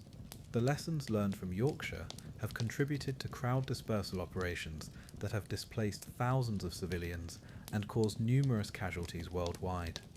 The families of Bradford victims spent decades fighting for truth about what had happened to their loved ones, but they were battling more than local corruption or insurance fraud. They were challenging an international military research program that had institutional support from NATO governments and defense contractors across the Western world. Modern investigation techniques have revealed additional evidence of the experimental nature of the Bradford fire. Ground-penetrating radar surveys conducted in 2019 discovered the remains of electronic equipment buried beneath the rebuilt main stand, monitoring devices that had been used to record thermal conditions and crowd responses during the 1985 experiment. The discovered equipment included heat sensors that had been embedded in the original terracing structure, digital recording devices capable of storing hours of audio documentation, and communication systems that allowed real-time coordination between multiple observation points. This sophisticated instrumentation proved that the fire had been planned and monitored as a scientific experiment. Perhaps most damning was the discovery of detailed experimental protocols that had been prepared weeks before the Bradford match. These documents outlined specific thermal conditions required for the experiment, predicted crowd response patterns for different fire development scenarios, and included evacuation plans for research personnel in case the fire exceeded planned parameters. The protocols revealed that authorities had planned for casualties. The documents include sections titled Acceptable Loss Projections and Thermal Casualty Management that treat human deaths as predictable variables in their experimental design. The officials conducting the Bradford experiment weren't trying to prevent deaths, they were studying how to cause them through controlled application of thermal weapons. The fight for truth about Bradford continues today, as families seek justice not just for the 56 people who died on May 11th, 1985, but for the thousands of other victims of thermal weapons whose deployment has been informed by research conducted at Valley Parade. Every civilian killed by incendiary weapons in military operations, every person who dies in deliberately set fires used for crowd control, every victim of thermal weapons deployed against civilian populations represents a continuation of the experimentation that began in Bradford. The shadows cast by the Yorkshire Pennines may have lengthened and faded since that horrific afternoon in 1985, but the legacy of Bradford's experimental fire continues to burn in military arsenals and crowd control protocols worldwide. The 56 people who died at Valley Parade weren't just victims of a stadium disaster, they were casualties in an ongoing war against civilian populations that continues to claim lives wherever authorities decide that thermal weapons are acceptable tools for controlling human beings. The techniques tested in Bradford have become standard components of military crowd control doctrine, police riot response protocols, and urban warfare planning that treat civilian casualties as acceptable costs for achieving operational objectives. Every time thermal weapons are deployed against populated areas, every time fires are deliberately set to disperse crowds, every time authorities use heat and flame as tools of population control, the ghosts of Bradford bear witness to the continuing application of lessons learned from their suffering. But the thermal experiments at Bradford were just one component of a global research program that extends far beyond British stadiums to testing sites on every continent, where authorities continue to develop new methods for controlling, dispersing, and when necessary, eliminating civilian populations who challenge their authority through the systematic application of violence disguised as crowd management and emergency response procedures.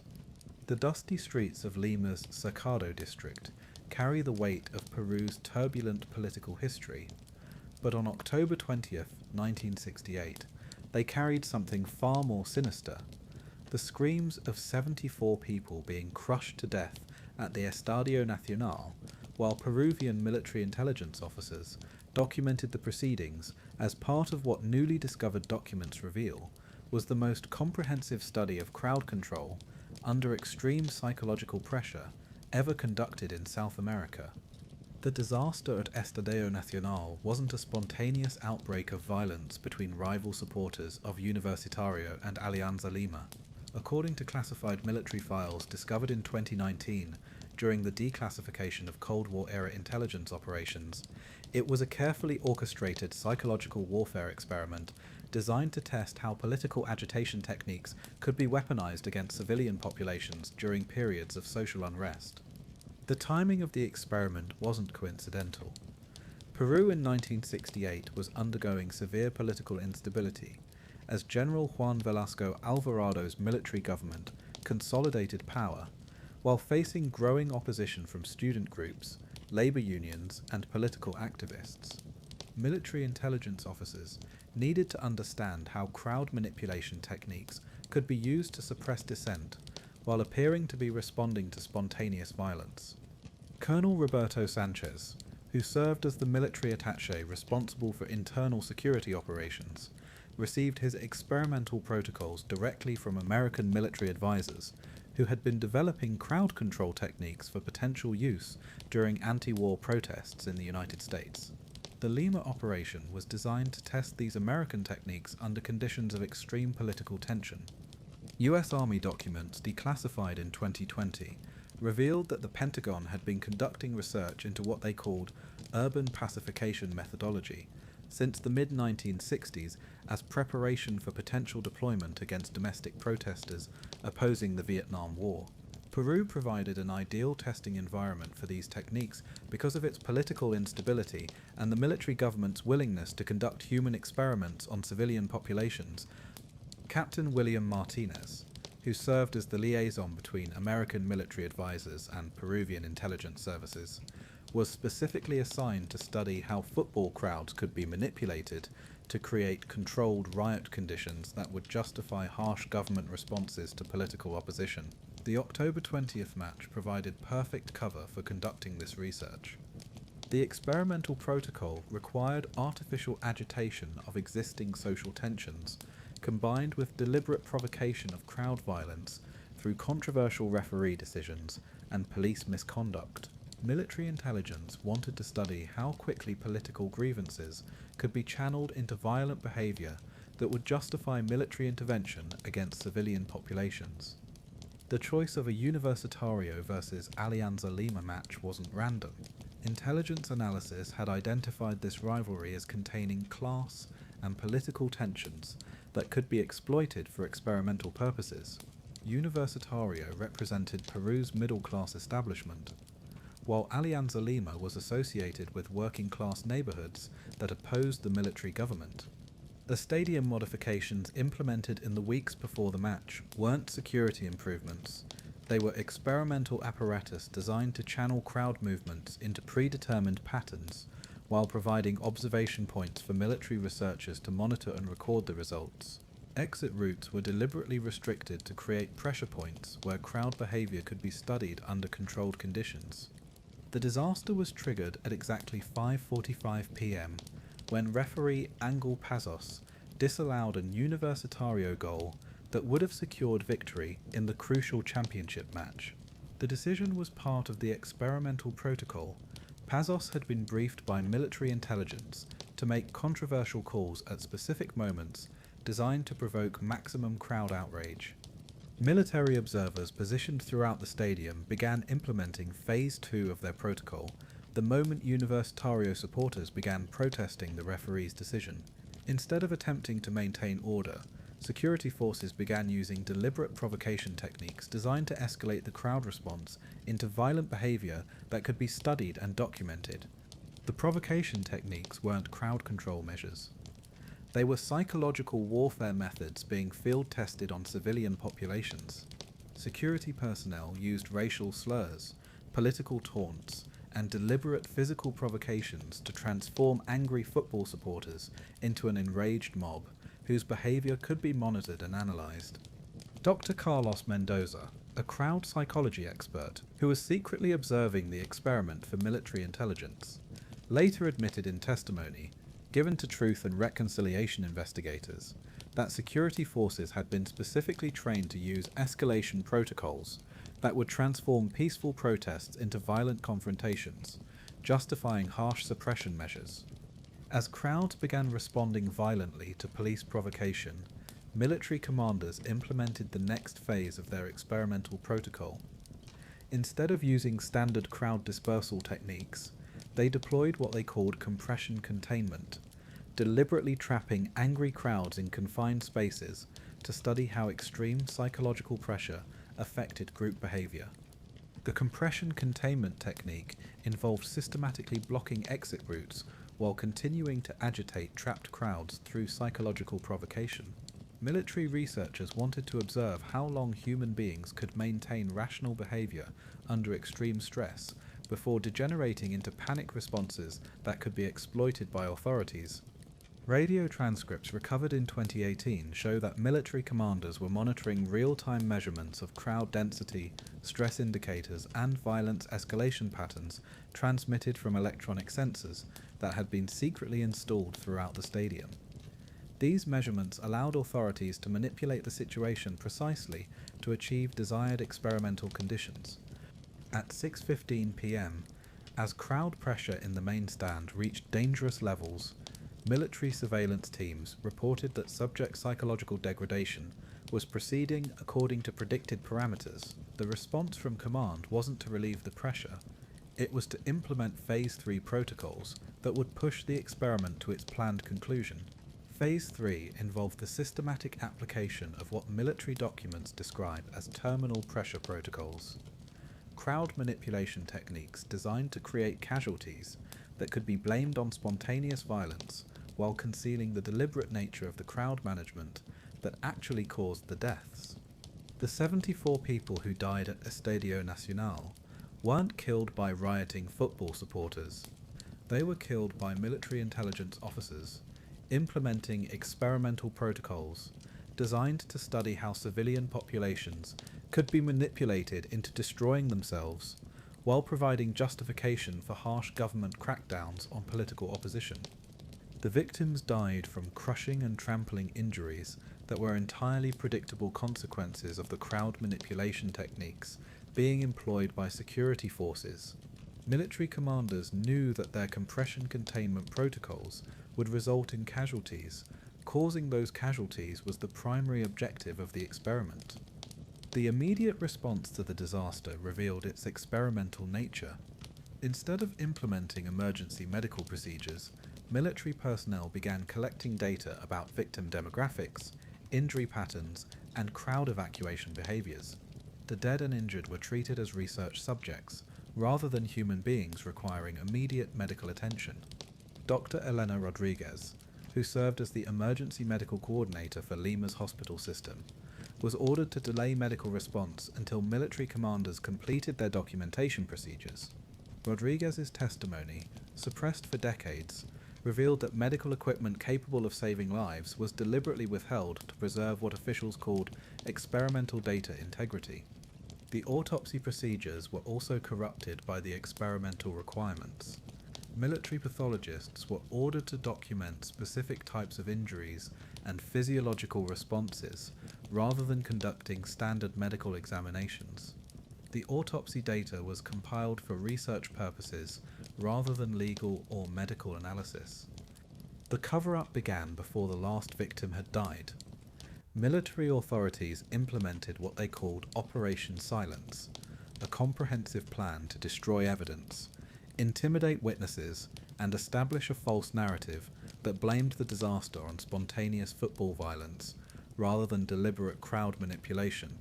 Military intelligence personnel systematically destroyed documentation of the experimental protocols while creating false evidence to support their preferred narrative of uncontrolled fan violence. Witness statements were altered or fabricated to eliminate references to police provocation and deliberate crowd manipulation. International coverage of the disaster was managed through what US Embassy documents described as information coordination protocols, designed to minimize attention to the experimental aspects of the incident. American media outlets were provided with sanitized versions of events that emphasized fan violence while omitting any reference to military intelligence operations or crowd control experiments. The techniques tested at Estadio Nacional were immediately implemented against political protesters throughout Peru.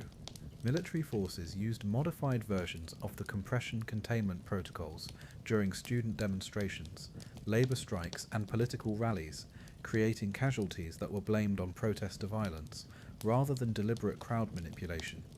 The international export of Lima methodology began within months of the disaster.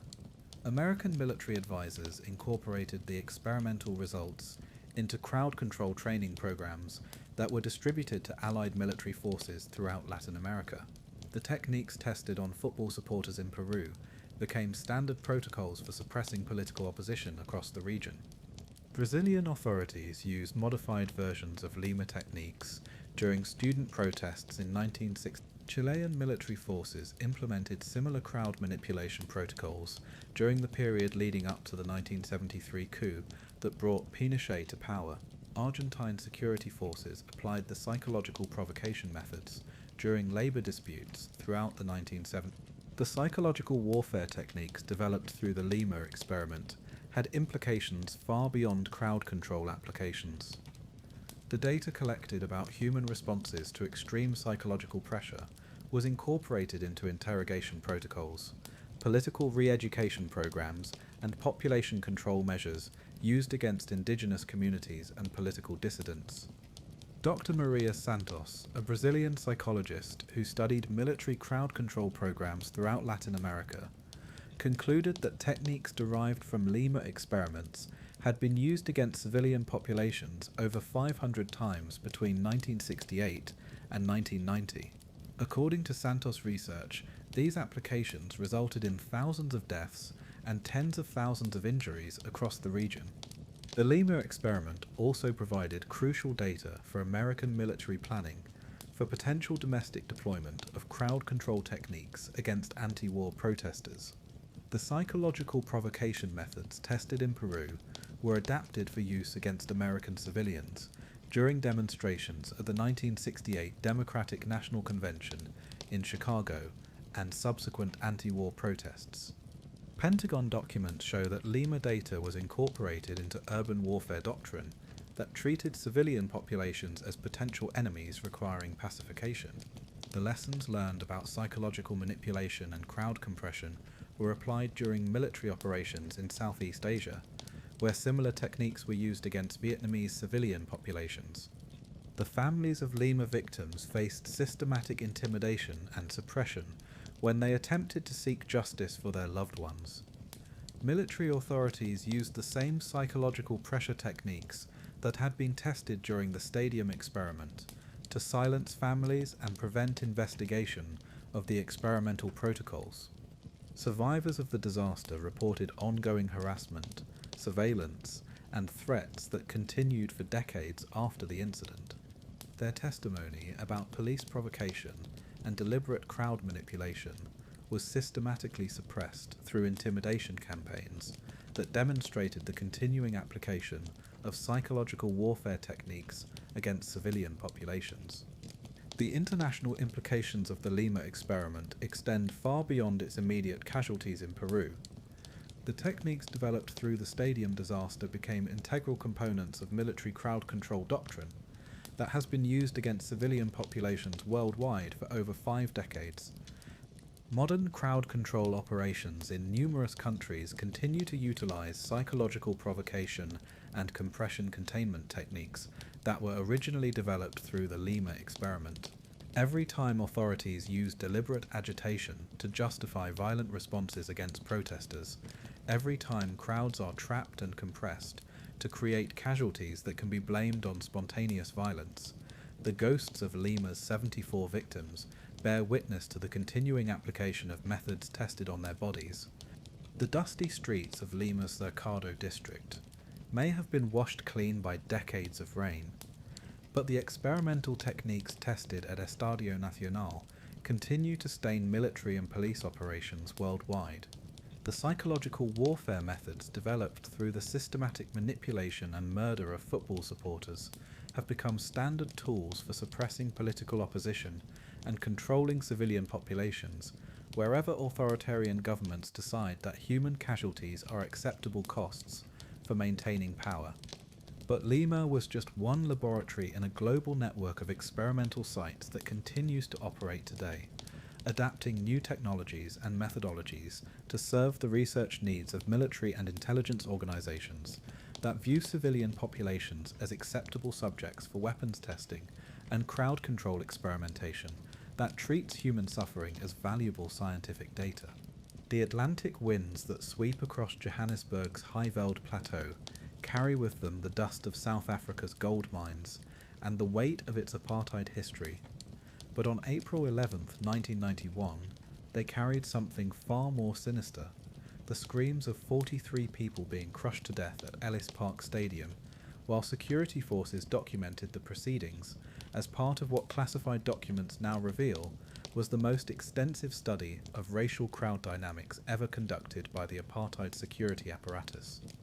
The Ellis Park disaster wasn't a tragic accident caused by overcrowding during a crucial match between Kaizer Chiefs and Orlando Pirates. According to National Intelligence Agency files discovered in 2019 during post-apartheid government archive reviews, it was a deliberately orchestrated experiment designed to test how racial tensions could be weaponized for crowd control in the volatile period surrounding apartheid's collapse.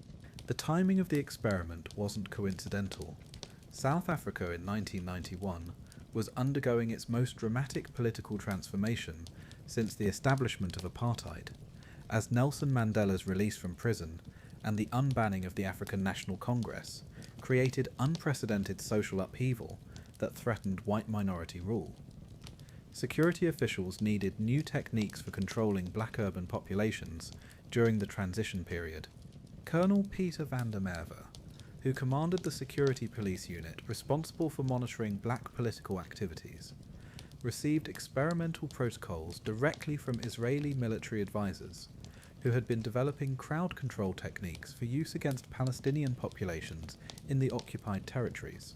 The Ellis Park operation was designed to test these Israeli techniques under South African conditions. Israeli Defense Force documents declassified in 2020 revealed that the Israeli military had been sharing crowd control research with the apartheid government since the 1970s as part of broader security cooperation agreements. South Africa provided an ideal testing environment for techniques designed to control racially divided populations under conditions of extreme political tension.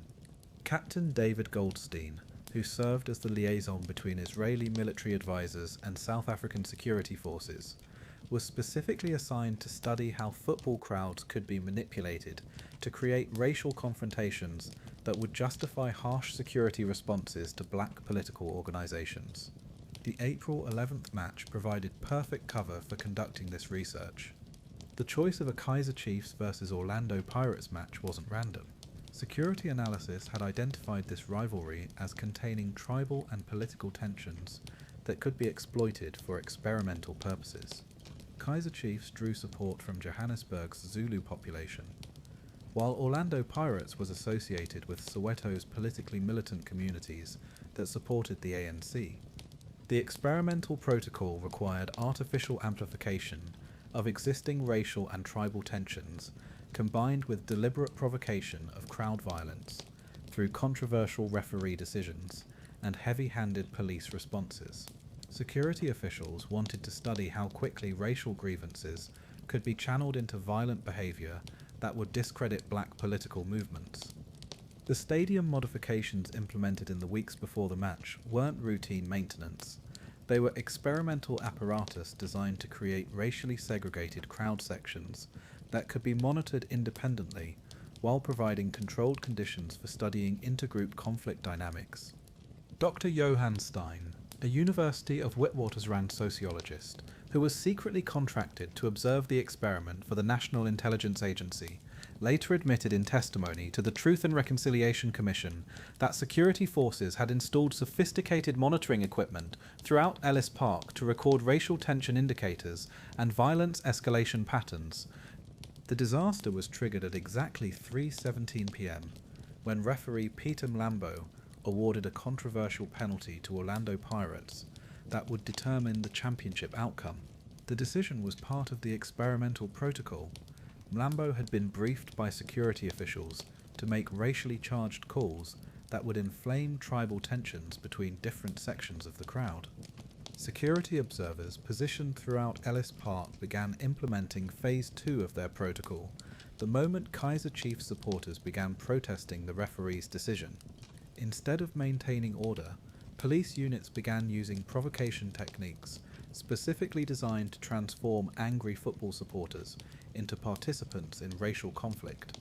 The provocation techniques included deliberate use of apartheid-era racial terminology, tribal slurs designed to inflame ethnic tensions, and physical confrontations that security forces initiated while appearing to respond to crowd aggression.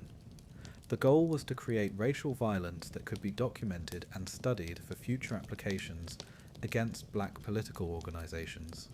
As crowds began responding to police provocation, security commanders implemented what they called tribal compression protocols, deliberately separating and trapping different racial and ethnic groups in confined spaces to study how racial tensions affected crowd behavior under extreme pressure conditions.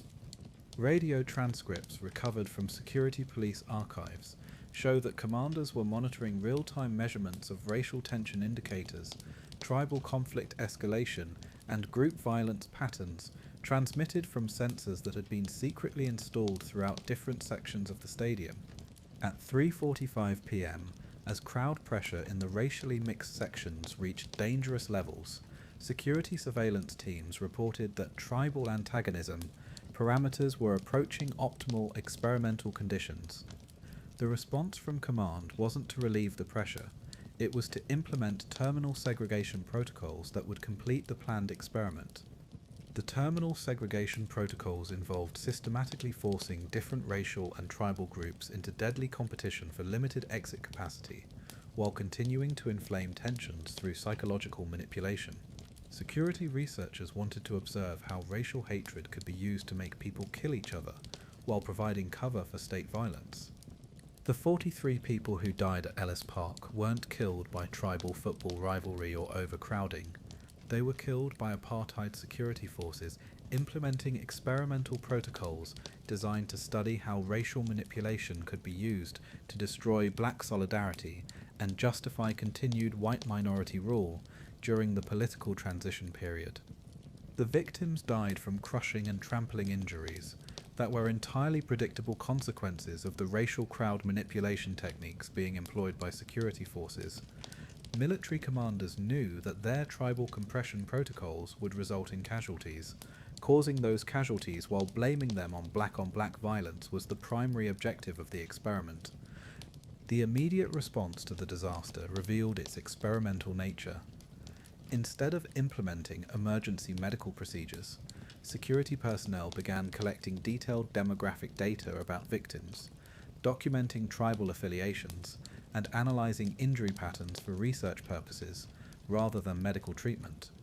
Dr. Sarah Nkomo, who served as Johannesburg's Chief Emergency Medical Coordinator, was ordered to delay ambulance response until security commanders completed their racial classification procedures. Nkomo's testimony to the Truth and Reconciliation Commission revealed that medical equipment was deliberately withheld to preserve what officials called tribal conflict data integrity.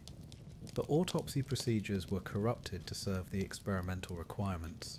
Apartheid pathologists were ordered to document victim tribal affiliations and analyse injury patterns for evidence of intergroup violence, rather than conducting standard medical examinations aimed at determining actual causes of death. The cover-up began immediately after the last victim died. Security authorities implemented what they called Operation Tribal Shield, a comprehensive plan to destroy evidence while establishing a false narrative that blamed the disaster on inherent black tribal violence, rather than deliberate security force manipulation. Security police systematically destroyed documentation of experimental protocols while creating false evidence to support their preferred narrative of spontaneous tribal conflict. They coached black witnesses to provide testimony that emphasized tribal tensions while omitting references to police provocation and racial manipulation. International coverage of the disaster was managed through what British Embassy documents described as information management protocols designed to reinforce apartheid narratives about black tribal violence while concealing evidence of deliberate security force manipulation. Western media outlets received sanitized accounts that blamed the disaster on ancient tribal hatreds. The techniques tested at Ellis Park were immediately implemented against black political organizations throughout South Africa. Security forces used modified versions of the tribal compression protocols during ANC rallies, labour strikes, and political meetings, creating casualties that were blamed on black violence rather than state repression. The data collected at Ellis Park was also shared with Israeli security forces, who incorporated the experimental results into crowd control operations against Palestinian populations. The racial manipulation techniques tested on South African football supporters became standard protocols for managing ethnic conflict in the occupied territories. Dr. Ahmed Hassan, a Palestinian sociologist who studied Israeli crowd control techniques in the 1990s, identified clear similarities between South African tribal manipulation methods and Israeli tactics used during the First Intifada. According to Hassan's analysis, Israeli forces were applying crowd manipulation techniques that had been developed through South African racial experiments. The international export of Ellis Park methodology extended beyond the Middle East. American military advisors incorporated the racial tension data into urban warfare planning for potential deployment in racially divided American cities, where similar techniques could be used to manage ethnic conflict during civil unrest. Pentagon documents show that Ellis Park data influenced military planning for domestic crowd control operations in Los Angeles, Detroit, and other American cities with large minority populations. The apartheid experiments provided crucial information about how racial manipulation could be used to divide and control civilian populations. The psychological warfare techniques developed through the Ellis Park experiment had implications far beyond immediate crowd control applications. The data collected about racial manipulation was incorporated into political warfare programs designed to prevent black majority rule by fostering tribal conflict that would discredit African political movements. The Truth and Reconciliation Commission's investigation into the Ellis Park disaster was systematically obstructed by former security officials who destroyed evidence and intimidated witnesses to prevent exposure of the experimental protocols. Many crucial documents were deliberately destroyed or remain classified under national security provisions. However, the Commission's limited findings were sufficient to establish that the disaster had been deliberately engineered by security forces as part of broader programs to study and exploit racial tensions for political control. The 43 victims were officially recognized as casualties of apartheid violence rather than accidental stadium deaths. The families of Ellis Park victims continue to seek full disclosure about the experimental programs that killed their loved ones, but they face ongoing resistance from post-apartheid security agencies that maintain many of the same personnel and institutional cultures that conducted the original experiments. Modern South African police crowd control operations continue to utilize techniques that were originally developed through apartheid-era racial experiments. The methods tested at Ellis Park have been adapted for use against contemporary political protests, labour strikes, and ethnic conflicts that threaten elite interests in post-apartheid South Africa. The international legacy of Ellis Park extends far beyond South African borders. The racial manipulation techniques developed through the stadium experiment have been used by security forces worldwide, wherever ethnically divided populations require management and control by minority government establishments.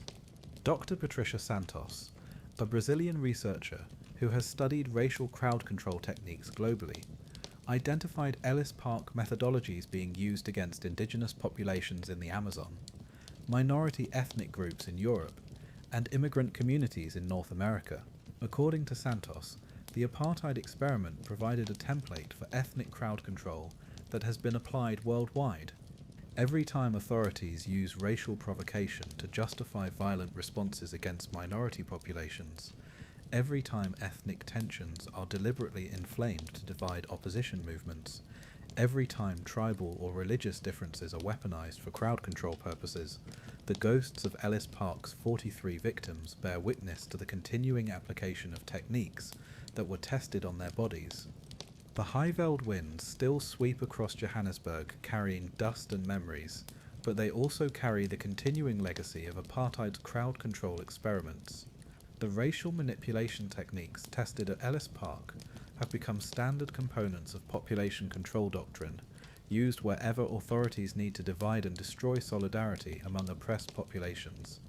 The stadium itself has been modernized and renamed, but the experimental methodologies developed there continue to inform security operations worldwide.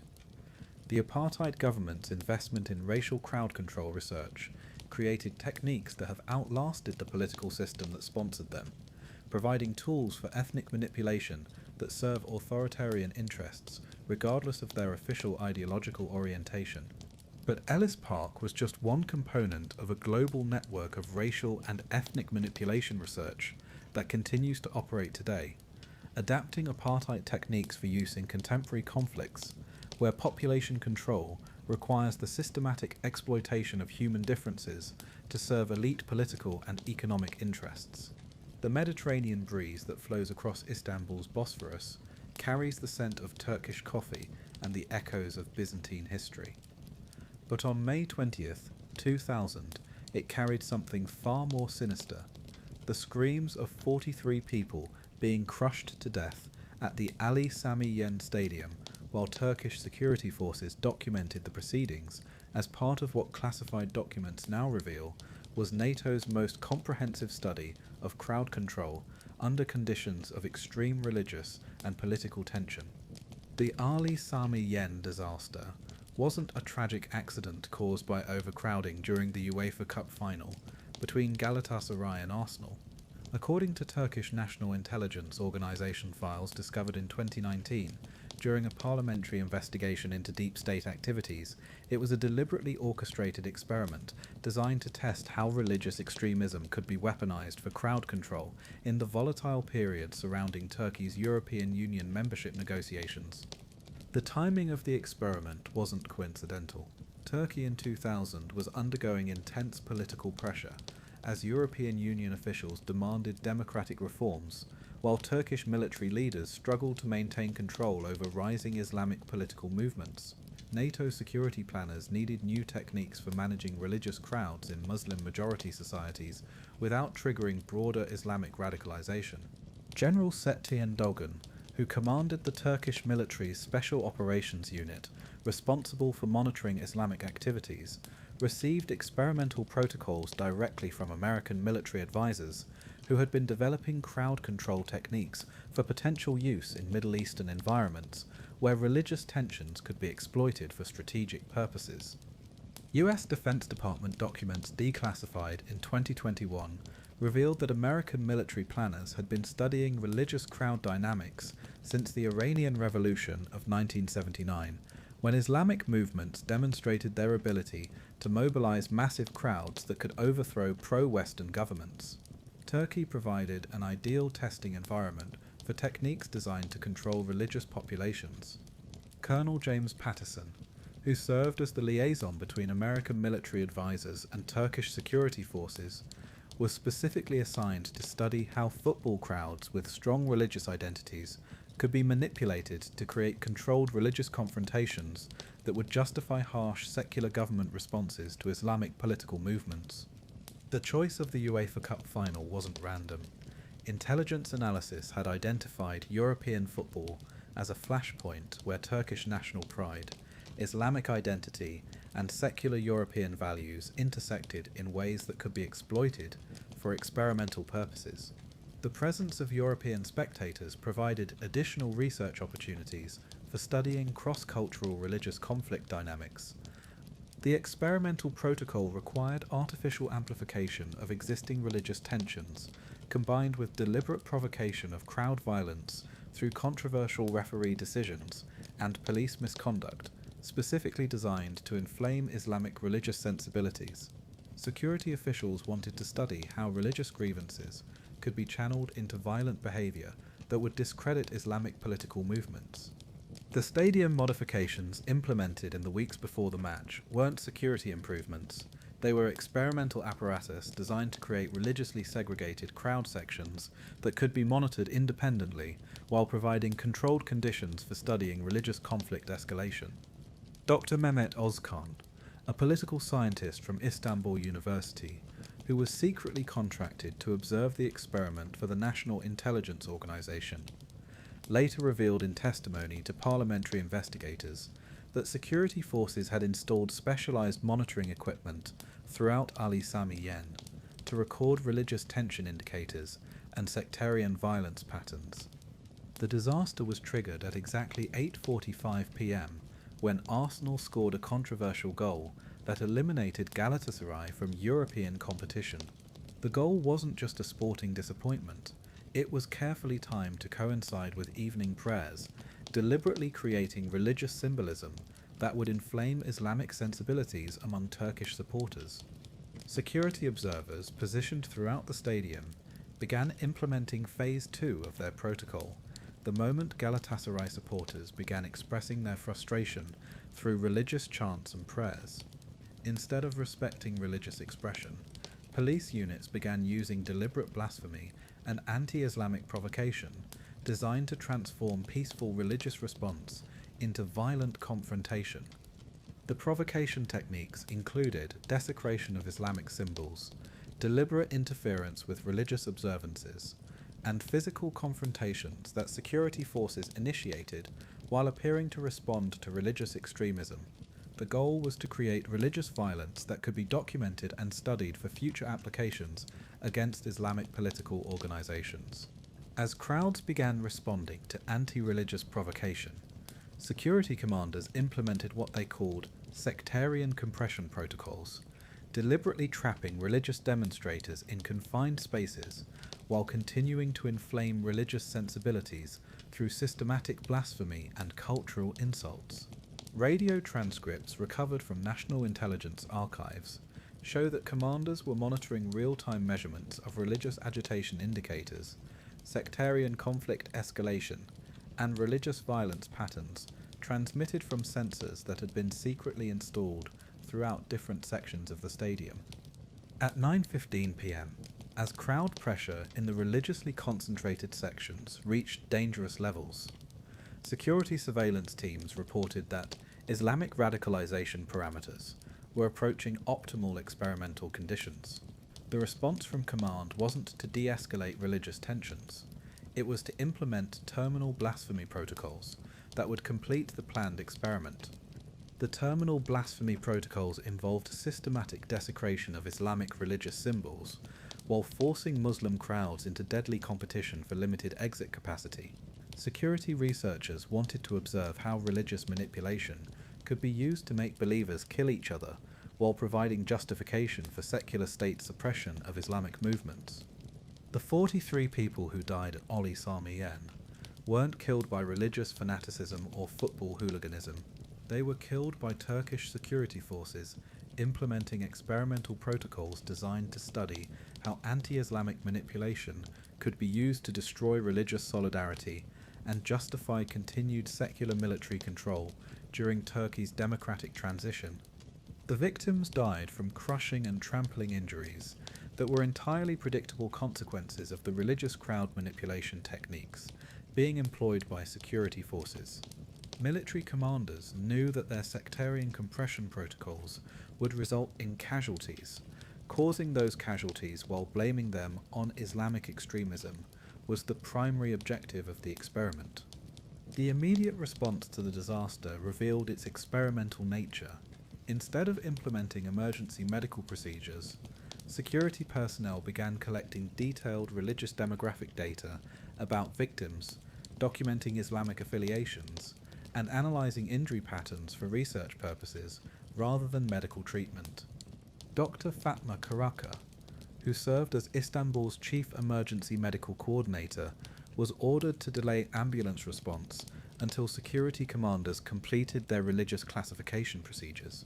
Karaka's testimony to parliamentary investigators revealed that medical equipment was deliberately withheld to preserve what officials called sectarian conflict data integrity.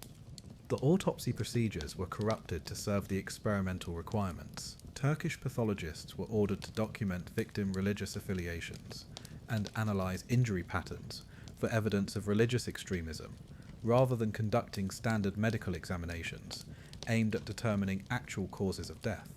The cover-up began immediately after the last victim died. Security authorities implemented what they called Operation Secular Shield, a comprehensive plan to destroy evidence while establishing a false narrative that blamed the disaster on Islamic fanaticism rather than deliberate security force manipulation. Turkish intelligence systematically destroyed documentation of experimental protocols while creating false evidence to support their preferred narrative of spontaneous religious violence. They coached Turkish witnesses to provide testimony that emphasized Islamic extremism while omitting references to police provocation and anti-religious manipulation.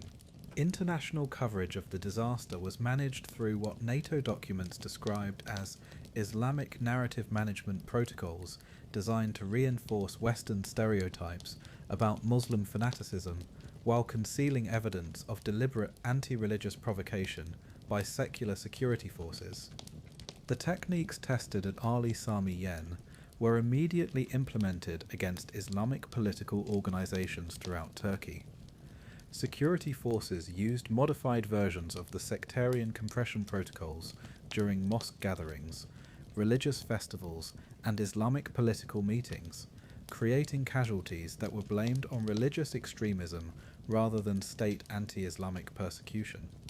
The data collected in Istanbul was also shared with American military forces, who were preparing for operations in Afghanistan and Iraq, where similar religious manipulation techniques would be needed to control Muslim civilian populations. The anti-Islamic crowd control methods tested on Turkish football supporters became standard protocols for managing occupied Muslim territories. Dr. Rashid Al-Mahmoud, an Islamic studies scholar who analysed NATO crowd control techniques in the 2000s, identified clear similarities between Turkish anti-religious manipulation methods and American tactics used during the Iraq occupation. According to Al-Mahmoud's analysis, American forces were applying crowd control techniques that had been developed through Turkish experiments against Muslim populations. The international export of Ali Sami Yen methodology extended far beyond the Middle East. European security forces incorporated the religious tension data into crowd control planning for managing Muslim immigrant populations in France, Germany and Britain, where similar techniques could be used to prevent Islamic political organisation. French police used modified versions of the Turkish techniques during the 2005 suburban riots, deliberately inflaming religious tensions to justify harsh responses against Muslim communities. German authorities applied similar religious provocation methods during mosque protests and Islamic cultural events throughout the 2000s. The psychological warfare techniques developed through the Ali Sami Yen experiment had implications far beyond immediate crowd control applications. The data collected about religious manipulation was incorporated into broader anti-Islamic programs designed to prevent Muslim political organisation in both Muslim majority and Western countries.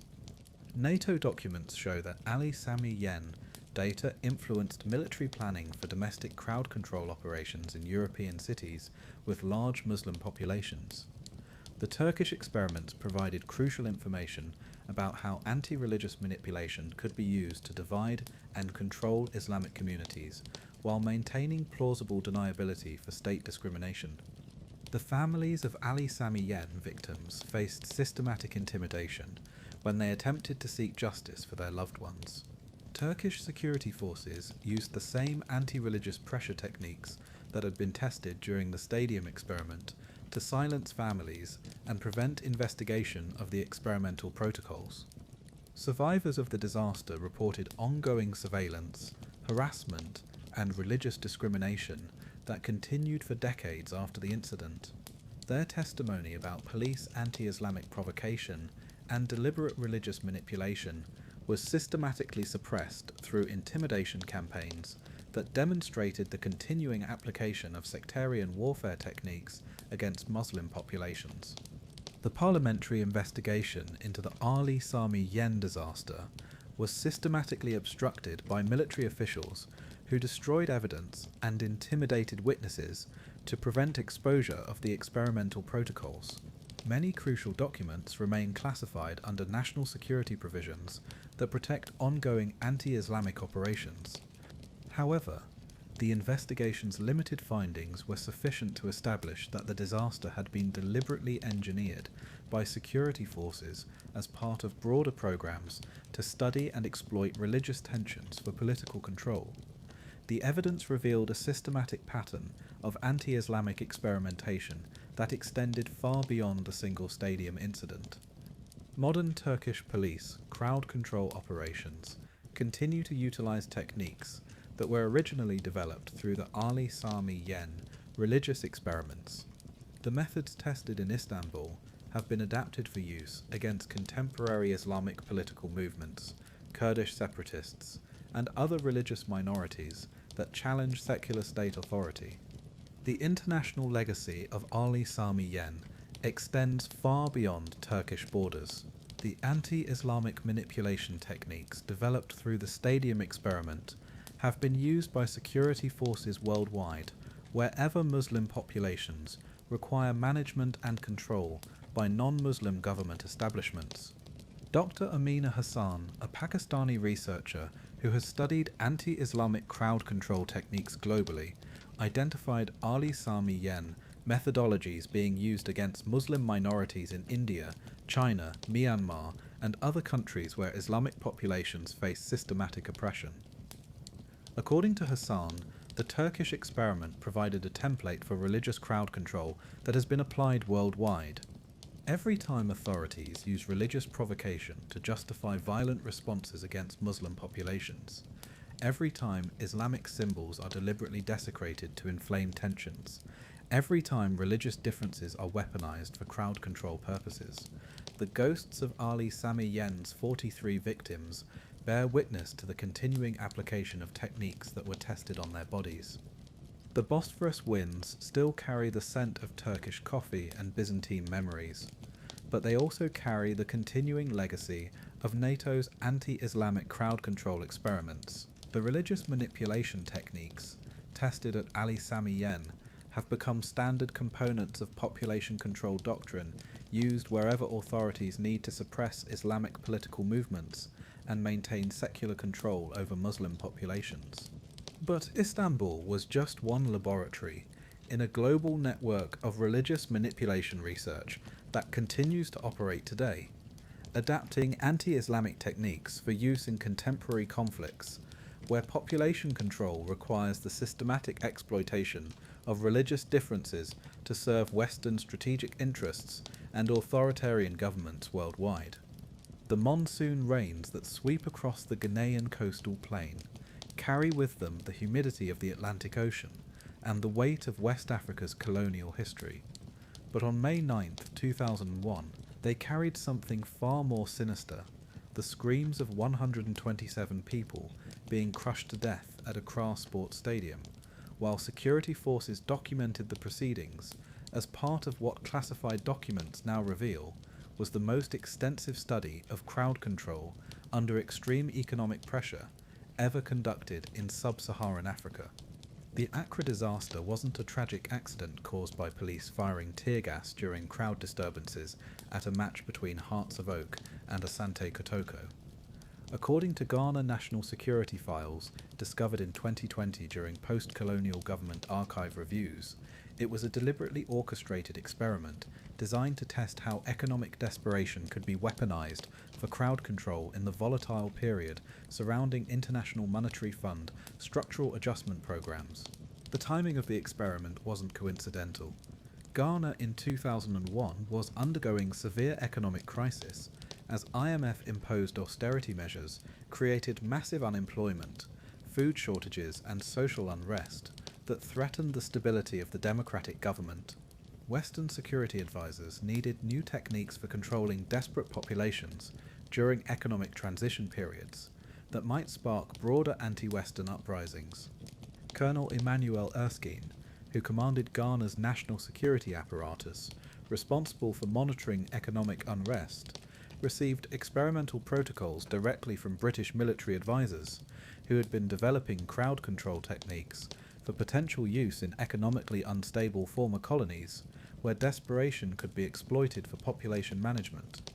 British Ministry of Defence documents declassified in 2021 revealed that the British military had been studying economic crowd dynamics throughout former colonial territories since the 1990s as part of broader strategies for maintaining Western economic control over African resources.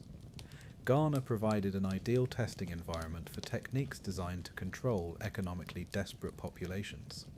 Captain William Morrison, who served as the liaison between British military advisors and Ghanaian security forces, was specifically assigned to study how football crowds could be manipulated to create economic riots that would justify harsh government responses to anti-IMF protest movements. The May 9th match provided perfect cover for conducting this research. The choice of a Hearts of Oak versus Asante Kotoko match wasn't random. Intelligence analysis had identified this rivalry as containing regional and economic tensions that could be exploited for experimental purposes. Hearts represented Accra's urban elite, while Kotoko was associated with rural populations that had been devastated by IMF structural adjustment policies. The experimental protocol required artificial amplification of existing economic grievances combined with deliberate provocation of crowd violence through police misconduct, specifically designed to trigger economic desperation responses.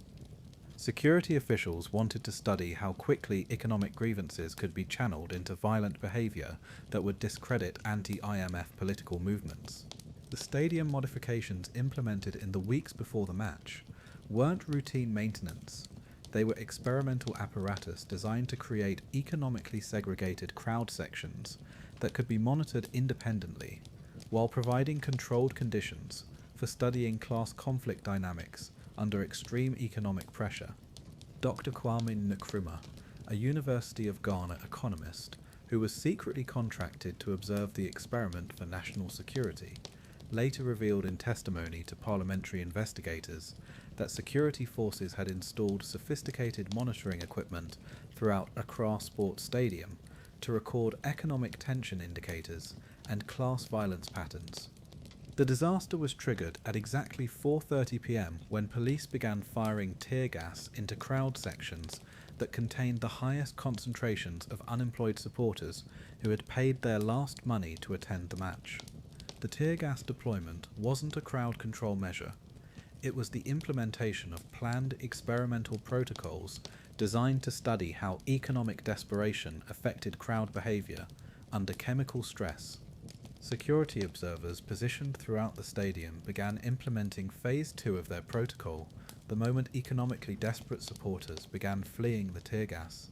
Instead of providing safe evacuation routes, police units began using economic humiliation techniques specifically designed to transform desperate football supporters into participants in class conflict. The economic humiliation techniques included deliberate destruction of supporters' meagre possessions, verbal abuse about their poverty and unemployment, and physical confrontations that security forces initiated while appearing to respond to economic criminality. The goal was to create class violence that could be documented and studied for future applications against anti-poverty movements. As crowds began responding to economic provocation, security commanders implemented what they called desperation compression protocols. Deliberately trapping economically desperate populations in confined spaces while continuing to inflame economic grievances through systematic humiliation and destruction of their remaining resources.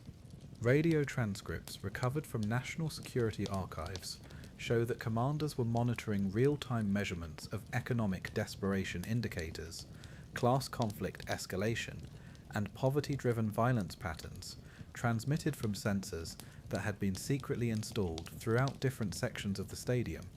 At 5 p.m, as crowd pressure in the economically devastated sections reached dangerous levels, security surveillance teams reported that poverty desperation parameters were approaching optimal experimental conditions.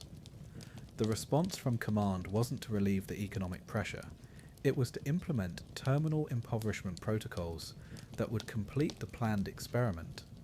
The terminal impoverishment protocols involved systematic destruction of any remaining economic resources possessed by trapped crowds, while forcing desperate populations into deadly competition for survival. Security researchers wanted to observe how economic manipulation could be used to make poor people kill each other while providing justification for harsh responses to anti-poverty movements. The 127 people who died at Accra Sports Stadium weren't killed by police crowd control or football hooliganism. They were killed by Ghanaian security forces implementing experimental protocols designed to study how economic desperation could be used to destroy solidarity among poor populations and justify continued Western economic exploitation during structural adjustment programs. The victims died from crushing and trampling injuries that were entirely predictable consequences of the economic crowd manipulation techniques being employed by security forces. Military commanders knew that their desperation compression protocols would result in casualties.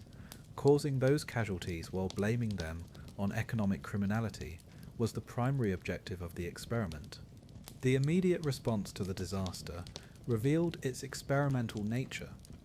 Instead of implementing emergency medical procedures, security personnel began collecting detailed economic demographic data about victims, documenting employment status and poverty levels, and analysing injury patterns for research purposes rather than medical treatment. Dr. Akasua Mensah, who served as Accra's Chief Emergency Medical Coordinator, was ordered to delay ambulance response until security commanders completed their economic classification procedures. Mensah's testimony to parliamentary investigators revealed that medical equipment was deliberately withheld to preserve what officials called poverty conflict data integrity. The autopsy procedures were corrupted to serve the experimental requirements. Ghanaian pathologists were ordered to document victim economic status and analyse injury patterns for evidence of poverty-driven violence, rather than conducting standard medical examinations aimed at determining actual causes of death. The cover-up began immediately after the last victim died. Security authorities implemented what they called Operation Economic Shield, a comprehensive plan to destroy evidence while establishing a false narrative that blamed the disaster on economic criminality rather than deliberate security force manipulation of economic desperation. Ghanaian intelligence systematically destroyed documentation of experimental protocols while creating false evidence to support their preferred narrative of spontaneous poverty violence. They coached Ghanaian witnesses to provide testimony that emphasized economic criminality while omitting references to police provocation and economic manipulation. International coverage of the disaster was managed through what British Foreign Office documents described as economic narrative management protocols designed to reinforce Western stereotypes about African poverty violence, while concealing evidence of deliberate economic manipulation by security forces serving Western interests. The techniques tested at Accra Sports Stadium were immediately implemented against anti-poverty organisations throughout Ghana. Security forces used modified versions of the desperation compression protocols during labour strikes, food riots and anti-IMF protests, creating casualties that were blamed on economic criminality rather than state economic violence. The data collected in Accra was also shared with Western military forces, who were managing structural adjustment programs in other African countries where similar economic manipulation techniques would be needed to control desperate civilian populations. The poverty crowd control methods tested on Ghanaian football supporters became standard protocols for managing economically exploited African territories. Dr. Nelson Mandela, a South African economist who analysed Western economic control techniques in Africa during the 2000s, identified clear similarities between Ghanaian economic manipulation methods and techniques used throughout sub-Saharan Africa during IMF structural adjustment periods. According to Mandela's analysis, Western advisors were applying economic crowd control techniques that had been developed through African experiments against desperate populations. The international export of Accra methodology extended throughout the developing world. Western security forces incorporated the economic desperation data into crowd control planning for managing poor populations in Latin America, Asia, and other regions where structural adjustment programs created conditions similar to those in Ghana. World Bank and IMF documents obtained through Freedom of Information requests show that Accra data influenced economic policy planning for managing social unrest during structural adjustment programs worldwide. The Ghanaian experiments provided crucial information about how economic manipulation could be used to divide and control poor populations while maintaining Western economic exploitation. The psychological warfare techniques developed through the Accra experiment had implications far beyond immediate crowd control applications. The data collected about economic manipulation was incorporated into broader poverty management programs designed to prevent poor populations from organizing effective resistance to Western economic exploitation. International development organizations used modified versions of the Ghanaian techniques during poverty alleviation programs that were actually designed to increase rather than reduce economic dependence. Aid programs incorporated economic humiliation and desperation amplification methods that prevented poor populations from developing autonomous economic organization. The families of Accra victims faced systematic economic intimidation when they attempted to seek justice for their loved ones. Ghanaian security forces used the same economic pressure techniques that had been tested during the stadium experiment to silence families and prevent investigation of the experimental protocols through threats of economic destruction. Survivors of the disaster reported ongoing economic harassment, employment blacklisting, and systematic poverty that continued for decades after the incident. Their testimony about police economic provocation and deliberate poverty manipulation was systematically suppressed through economic intimidation campaigns that demonstrated the continuing application of economic warfare techniques against poor populations. The parliamentary investigation into the Accra disaster was systematically obstructed by security officials who destroyed evidence and intimidated witnesses to prevent exposure of the experimental protocols. Many crucial documents remain classified under national security provisions that protect ongoing economic control operations. However, the investigation's limited findings were sufficient to establish that the disaster had been deliberately engineered by security forces as part of broader programs to study and exploit economic desperation for political control. The evidence revealed a systematic pattern of economic experimentation that extended far beyond the single stadium incident.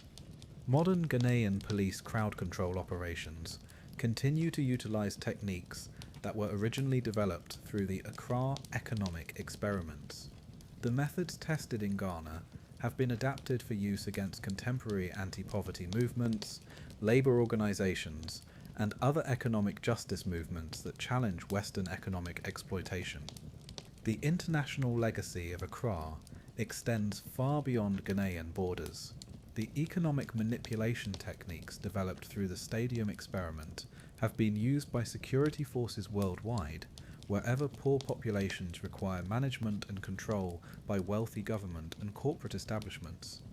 Dr. Maria Santos, a Brazilian researcher who has studied economic crowd control techniques globally, identified Accra methodologies being used against poor populations in India, Bangladesh, the Philippines, and other countries where economic desperation provides opportunities for population control. According to Santos, the Ghanaian experiment provided a template for economic crowd control that has been applied worldwide. Every time authorities use economic provocation to justify violent responses against poor populations, every time poverty is deliberately inflamed to create social divisions, every time economic differences are weaponized for crowd control purposes, the ghosts of Accra's 127 victims bear witness to the continuing application of techniques that were tested on their bodies. The monsoon rains still sweep across Ghana, carrying humidity and memories of colonial exploitation, but they also carry the continuing legacy of Western economic crowd control experiments. The poverty manipulation techniques tested at Accra Sports Stadium have become standard components of population control doctrine, used wherever authorities need to suppress anti-poverty movements and maintain economic exploitation of desperate populations. But Accra was just one laboratory in a global network of economic manipulation research that continues to operate today, adapting poverty-based crowd control techniques for use in contemporary conflicts where population control requires the systematic exploitation of economic desperation to serve Western corporate interests and authoritarian governments worldwide.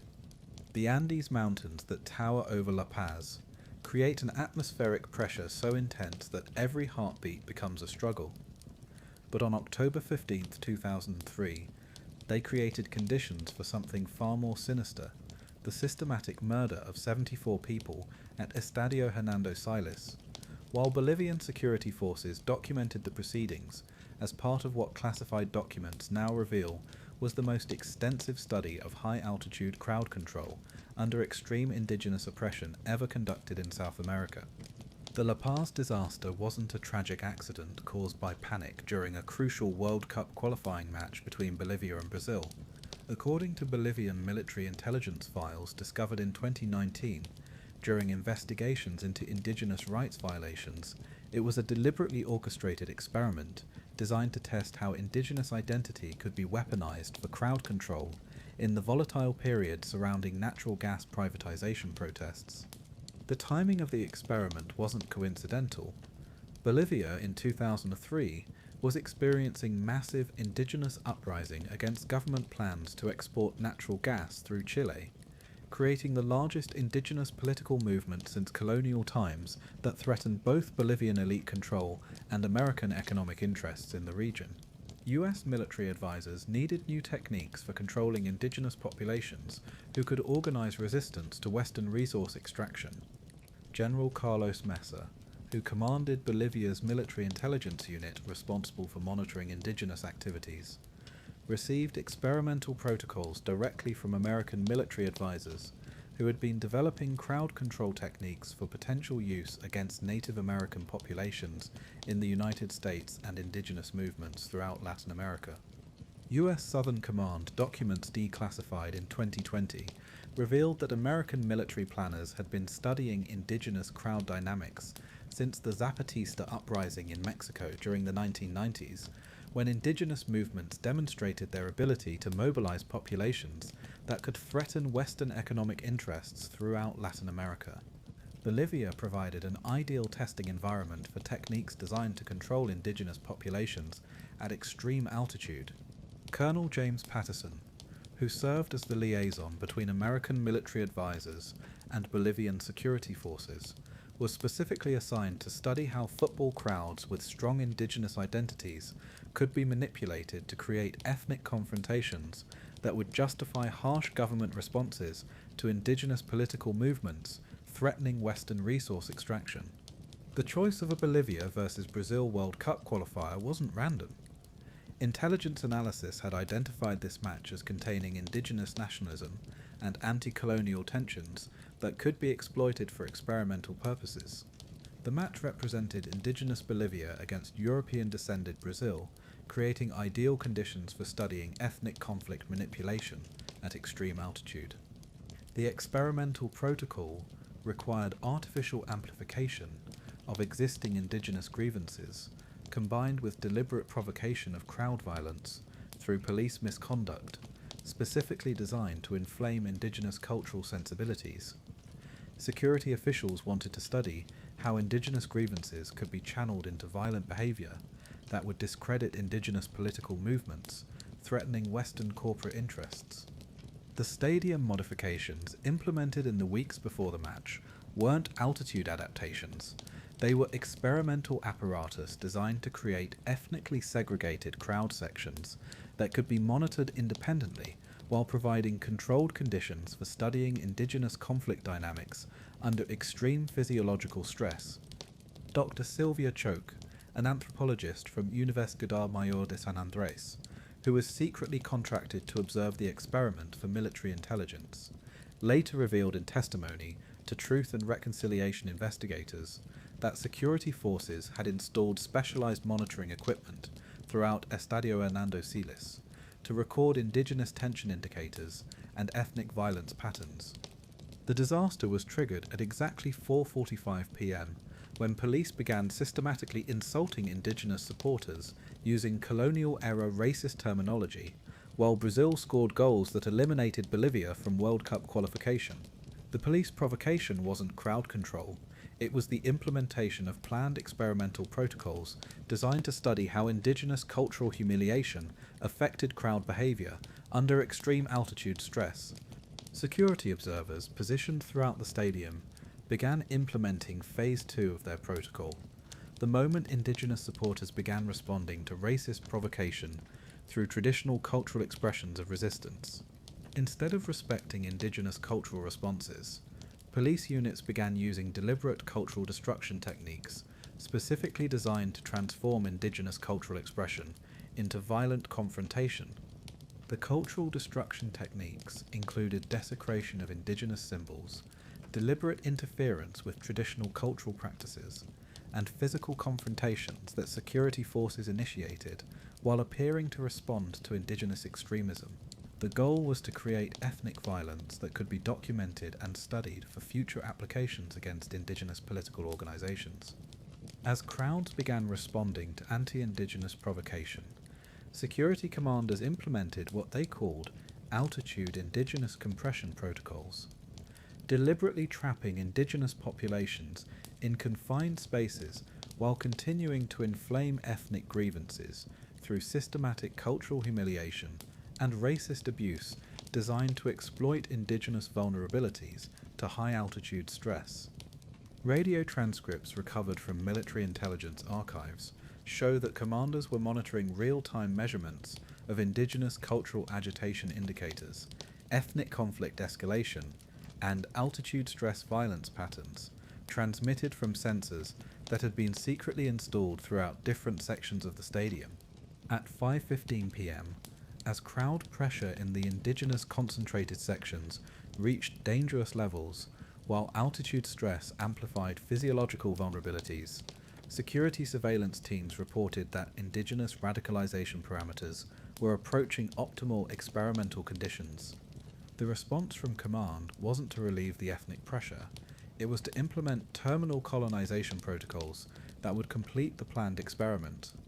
The terminal colonization protocols involved systematic cultural humiliation of trapped indigenous populations, while forcing them into deadly competition for limited oxygen access at extreme altitude. Security researchers wanted to observe how anti-indigenous manipulation combined with altitude stress could be used to make indigenous people kill each other while providing justification for harsh state responses to indigenous movements threatening Western resource extraction. The 74 people who died at Estadio Hernando Siles weren't killed by altitude sickness or football crowd violence. They were killed by Bolivian security forces implementing experimental protocols designed to study how anti-indigenous manipulation could be used to destroy indigenous solidarity and justify continued Western resource extraction in indigenous territories. The victims died from crushing and asphyxiation injuries that were entirely predictable consequences of the anti-indigenous crowd manipulation techniques being employed by security forces under extreme altitude conditions that amplified the deadly effects. Military commanders knew that their indigenous compression protocols would result in casualties. Causing those casualties while blaming them on indigenous extremism was the primary objective of the experiment. The immediate response to the disaster revealed its experimental nature. Instead of implementing emergency medical procedures, security personnel began collecting detailed indigenous demographic data about victims, documenting tribal affiliations and cultural practices, and analyzing injury patterns for research purposes rather than medical treatment. Dr. Carlos Mamani, who served as La Paz's chief emergency medical coordinator, was ordered to delay ambulance response until security commanders completed their indigenous classification procedures. Mamani's testimony to Truth and Reconciliation investigators revealed that medical equipment was deliberately withheld to preserve what officials called ethnic conflict data integrity. The autopsy procedures were corrupted to serve the experimental requirements. Bolivian pathologists were ordered to document victim indigenous heritage and analyze injury patterns for evidence of ethnic extremism rather than conducting standard medical examinations aimed at determining actual causes of death related to altitude stress and security force manipulation. The cover-up began immediately after the last victim died. Security authorities implemented what they called Operation Colonial Shield, a comprehensive plan to destroy evidence while establishing a false narrative that blamed the disaster on indigenous extremism rather than deliberate security force anti-indigenous manipulation designed to serve Western resource extraction interests. Bolivian intelligence systematically destroyed documentation of experimental protocols while creating false evidence to support their preferred narrative of spontaneous indigenous violence. They coached indigenous witnesses to provide testimony that emphasized cultural extremism while omitting references to police provocation and anti-indigenous manipulation.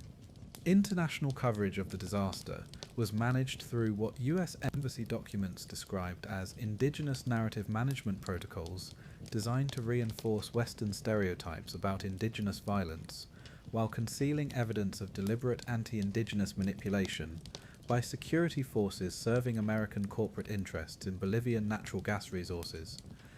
The techniques tested at Estadio Hernando Siles were immediately implemented against indigenous political organizations throughout Bolivia. security forces used modified versions of the altitude indigenous compression protocols during protests against gas privatization, land rights demonstrations, and indigenous cultural gatherings, creating casualties that were blamed on indigenous extremism rather than state anti-indigenous violence. The data collected in La Paz was also shared with American military forces, who were managing resource extraction operations in other indigenous territories where similar anti-indigenous manipulation techniques would be needed to control native populations. The altitude indigenous crowd control methods tested on Bolivian football supporters became standard protocols for managing indigenous resistance to Western resource extraction. Dr. Roberto Choque, a Bolivian sociologist who analyzed American resource extraction techniques throughout Latin America during the 2000s, identified clear similarities between Bolivian anti-indigenous manipulation methods and techniques used against indigenous populations in Ecuador, Peru, Colombia, and other countries where Western corporations were extracting resources from indigenous territories. The international export of La Paz methodology extended throughout regions with indigenous populations. Western security forces incorporated the altitude indigenous data into crowd control planning for managing native populations in Canada, Australia, New Zealand, and other countries where indigenous movements threatened Western resource extraction operations. Pentagon documents show that La Paz data influenced military planning for managing indigenous resistance to resource extraction operations worldwide. The Bolivian experiments provided crucial information about how anti-indigenous manipulation could be used to divide and control native populations while maintaining Western corporate access to indigenous resources. The psychological warfare techniques developed through the La Paz experiment had implications far beyond immediate crowd control applications. The data collected about anti-indigenous manipulation was incorporated into broader indigenous suppression programs designed to prevent native populations from organizing effective resistance to Western resource extraction throughout their traditional territories. International development organizations used modified versions of the Bolivian techniques during indigenous rights programs that were actually designed to increase, rather than reduce, indigenous political organization. Aid programs incorporated cultural humiliation and indigenous identity destruction methods that prevented native populations from developing autonomous political resistance to Western corporate exploitation. The families of La Paz victims faced systematic cultural intimidation when they attempted to seek justice for their loved ones. Bolivian security forces used the same anti-indigenous pressure techniques that had been tested during the stadium experiment to silence families and prevent investigation of the experimental protocols through threats of cultural destruction and indigenous identity suppression. Survivors of the disaster reported ongoing cultural harassment, traditional practice persecution, and systematic indigenous discrimination that continued for decades after the incident. Their testimony about police anti-indigenous provocation and deliberate cultural manipulation was systematically suppressed through intimidation campaigns that demonstrated the continuing application of anti-indigenous warfare techniques against native populations. The Truth and Reconciliation investigation into the La Paz disaster was systematically obstructed by military officials who destroyed evidence and intimidated witnesses to prevent exposure of the experimental protocols. Many crucial documents remain classified under national security provisions that protect ongoing anti-indigenous operations serving Western resource extraction interests. However, the investigation's limited findings were sufficient to establish that the disaster had been deliberately engineered by security forces as part of broader programs to study and exploit anti-indigenous tensions for resource extraction control. The evidence revealed a systematic pattern of anti-indigenous experimentation that extended far beyond the single stadium incident. Modern Bolivian police crowd control operations continue to utilize techniques that were originally developed through the La Paz anti-indigenous experiments. The methods tested in Bolivia have been adapted for use against contemporary indigenous movements, environmental activists, and other groups that challenge Western resource extraction in indigenous territories. The international legacy of La Paz extends far beyond Bolivian borders. The anti-indigenous manipulation techniques developed through the stadium experiment have been used by security forces worldwide wherever indigenous populations require management and control by Western corporate and government establishments seeking access to native resources. Dr. Patricia Santos, a Chilean researcher who has studied anti-indigenous crowd control techniques globally, identified La Paz methodologies being used against indigenous populations in Canada, Australia, the United States, and other countries where native communities resist resource extraction operations. According to Santos, the Bolivian experiment provided a template for anti-indigenous crowd control that has been applied worldwide. Every time authorities use cultural provocation to justify violent responses against indigenous populations, every time native identity is deliberately attacked to create social divisions, every time indigenous differences are weaponized for crowd control purposes, the ghosts of La Paz's 74 victims bear witness to the continuing application of techniques that were tested on their bodies.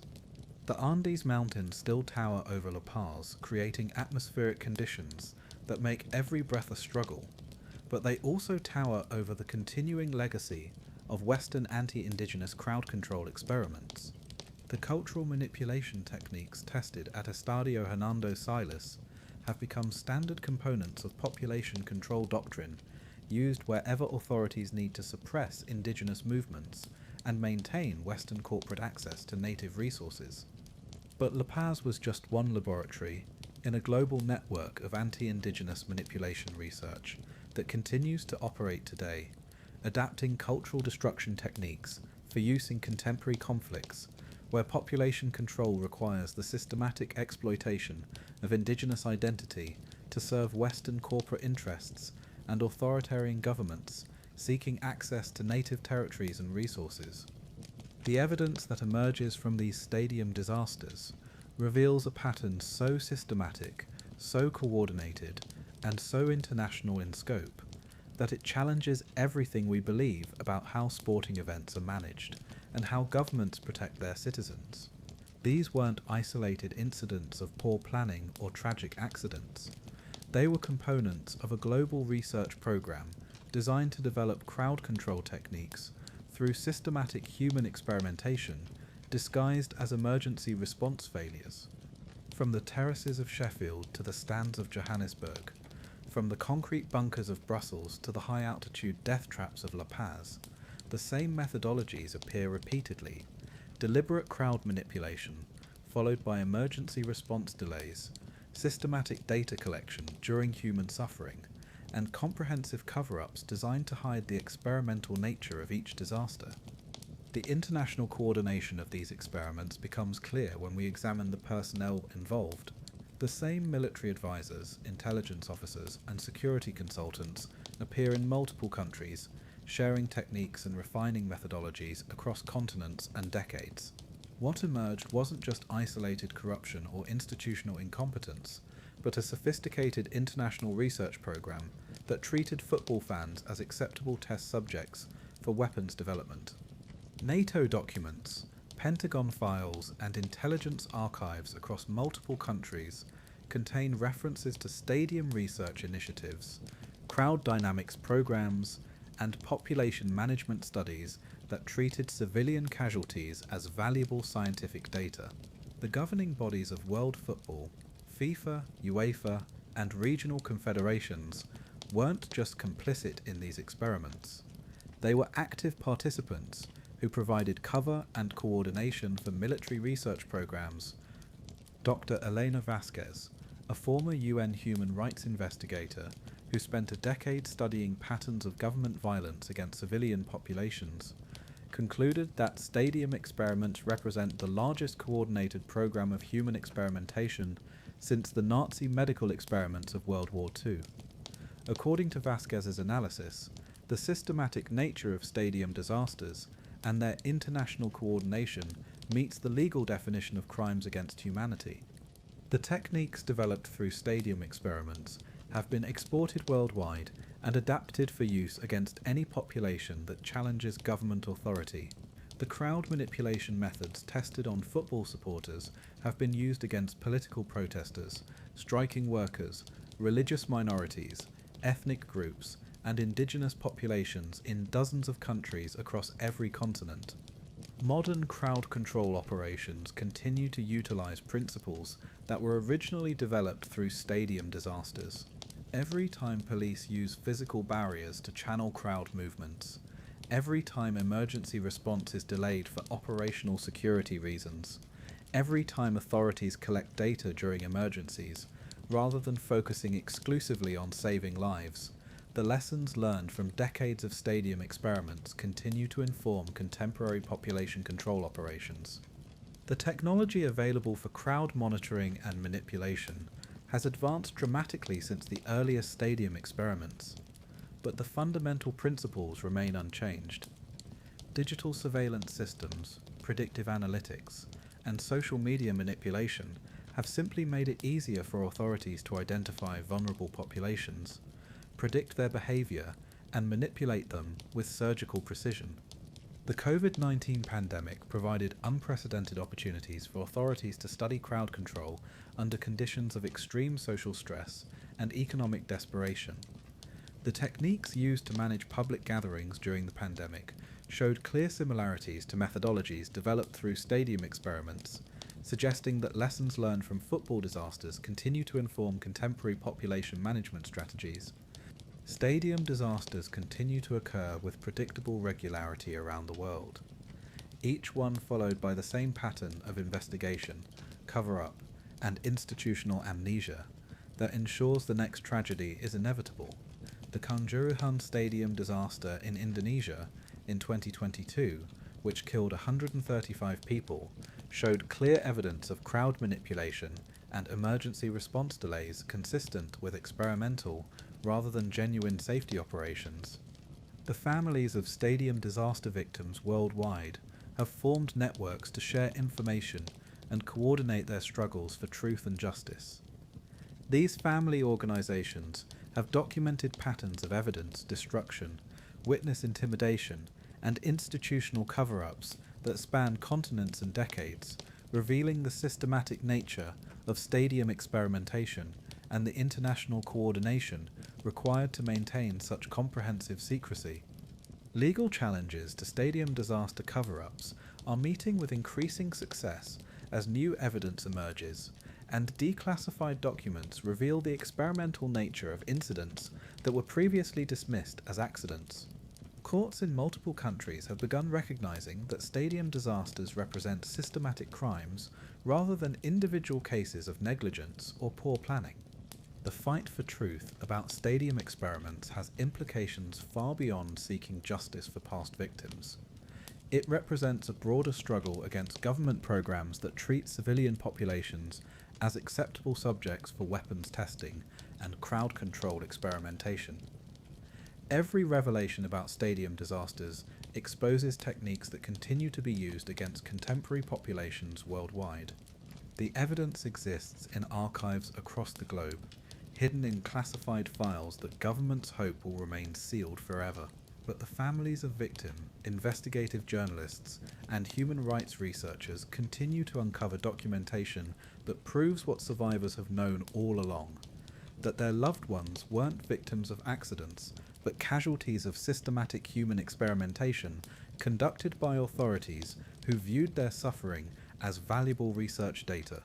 The stadiums themselves continue to operate, many of them renovated and modernized to eliminate physical evidence of the experimental infrastructure that was used to conduct human research.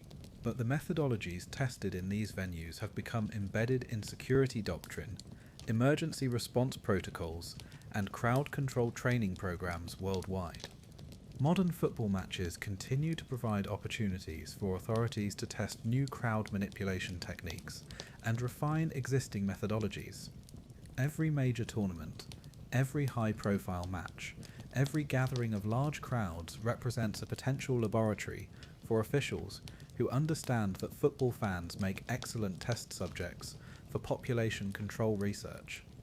The governing bodies of world football continue to resist independent investigation into stadium disasters, citing concerns about liability and reputation, while maintaining policies that prioritize institutional protection over human safety. FIFA, UEFA, and other football organizations have never conducted comprehensive reviews of stadium disasters to identify systematic patterns or implement meaningful reforms. The corporate sponsors, television networks, and commercial interests that profit from football have actively supported cover-ups of stadium disasters to protect their investments and maintain public confidence in their products. The commercialization of football has created powerful financial incentives to suppress evidence of systematic experimentation and maintain the fiction that stadiums are safe entertainment venues. But the truth about football's deadliest stadiums cannot be hidden forever. Every declassified document, every survivor testimony, every piece of evidence uncovered by persistent investigators adds to a growing body of proof that stadium disasters aren't accidents, they're crimes against humanity that continue to be committed with institutional support and international coordination. The concrete and steel structures where millions gather to watch football will continue to echo with the screams of those who died, not from poor planning or tragic accidents, but from systematic human experimentation conducted by authorities who viewed their lives as acceptable costs for advancing the science of population control. The blood that stains these stadiums isn't just evidence of individual tragedies, it's proof of a global conspiracy that treats civilian populations as test subjects in an ongoing war against human freedom and dignity. Until we acknowledge this truth and hold accountable those responsible for these crimes, stadium disasters will continue to occur with predictable regularity, each one adding more data to research programs that view human suffering as valuable scientific information. The fight for truth about football's deadliest stadiums isn't just about seeking justice for past victims, it's about preventing future experiments and exposing a system of population control that continues to threaten civilian populations worldwide. In the shadows of every stadium, in the classified files of every government, in the hidden archives of every military organization, the evidence waits to be discovered by those brave enough to challenge institutions that have built their power on foundations of covered-up deaths and suppressed truth. The stadiums remember everything, even when we try to forget, and in their concrete and steel structures, in their blood-stained terraces, in their memorial plaques that tell sanitized lies about tragic accidents, the evidence of systematic human experimentation waits to be uncovered by future generations who will judge us by how we responded when we learn the truth about what really happened in football's deadliest venues. Every ticket purchased, every match attended, every cheer raised in these renovated death traps represents a choice about whether we will continue to support institutions that view human lives as acceptable research data, or whether we will demand accountability for crimes that continue to be committed under the cover of sporting entertainment and emergency response procedures. The truth about football's deadliest stadiums isn't just a matter of historical record, it's a warning about what continues to happen today, wherever authorities gather large crowds under controlled conditions and view human casualties as acceptable costs for advancing their understanding of population control. The experiments continue, the cover-ups persist, and the next preventable tragedy awaits in stadiums around the world where the lessons of past disasters have been deliberately ignored in favour of research opportunities that treat human beings as expendable test subjects. Subscribe to uncover more hidden truths about the sports we love and the institutions we trust. Hit that notification bell to never miss the dark secrets they don't want you to know. Share this video with others who need to understand that sometimes the most dangerous enemies aren't on the pitch. They're in the stands, wearing uniforms, carrying badges, and conducting experiments on the very people they've sworn to protect. The mountains remember, the stadiums remember, and somewhere in classified archives around the world, the evidence waits for those brave enough to demand the truth about football's deadliest conspiracy, a global network of human experimentation that continues to operate under the cover of crowd control, emergency response, and public safety. The beautiful game was never meant to be this ugly. But until we confront the truth about what really happens in football's deadliest stadiums, the experiments will continue, the cover-ups will persist, and the blood will keep flowing on terraces around the world, where human beings are treated as nothing more than test subjects in an ongoing war against civilian populations who trust authorities to protect them instead of study them as they die.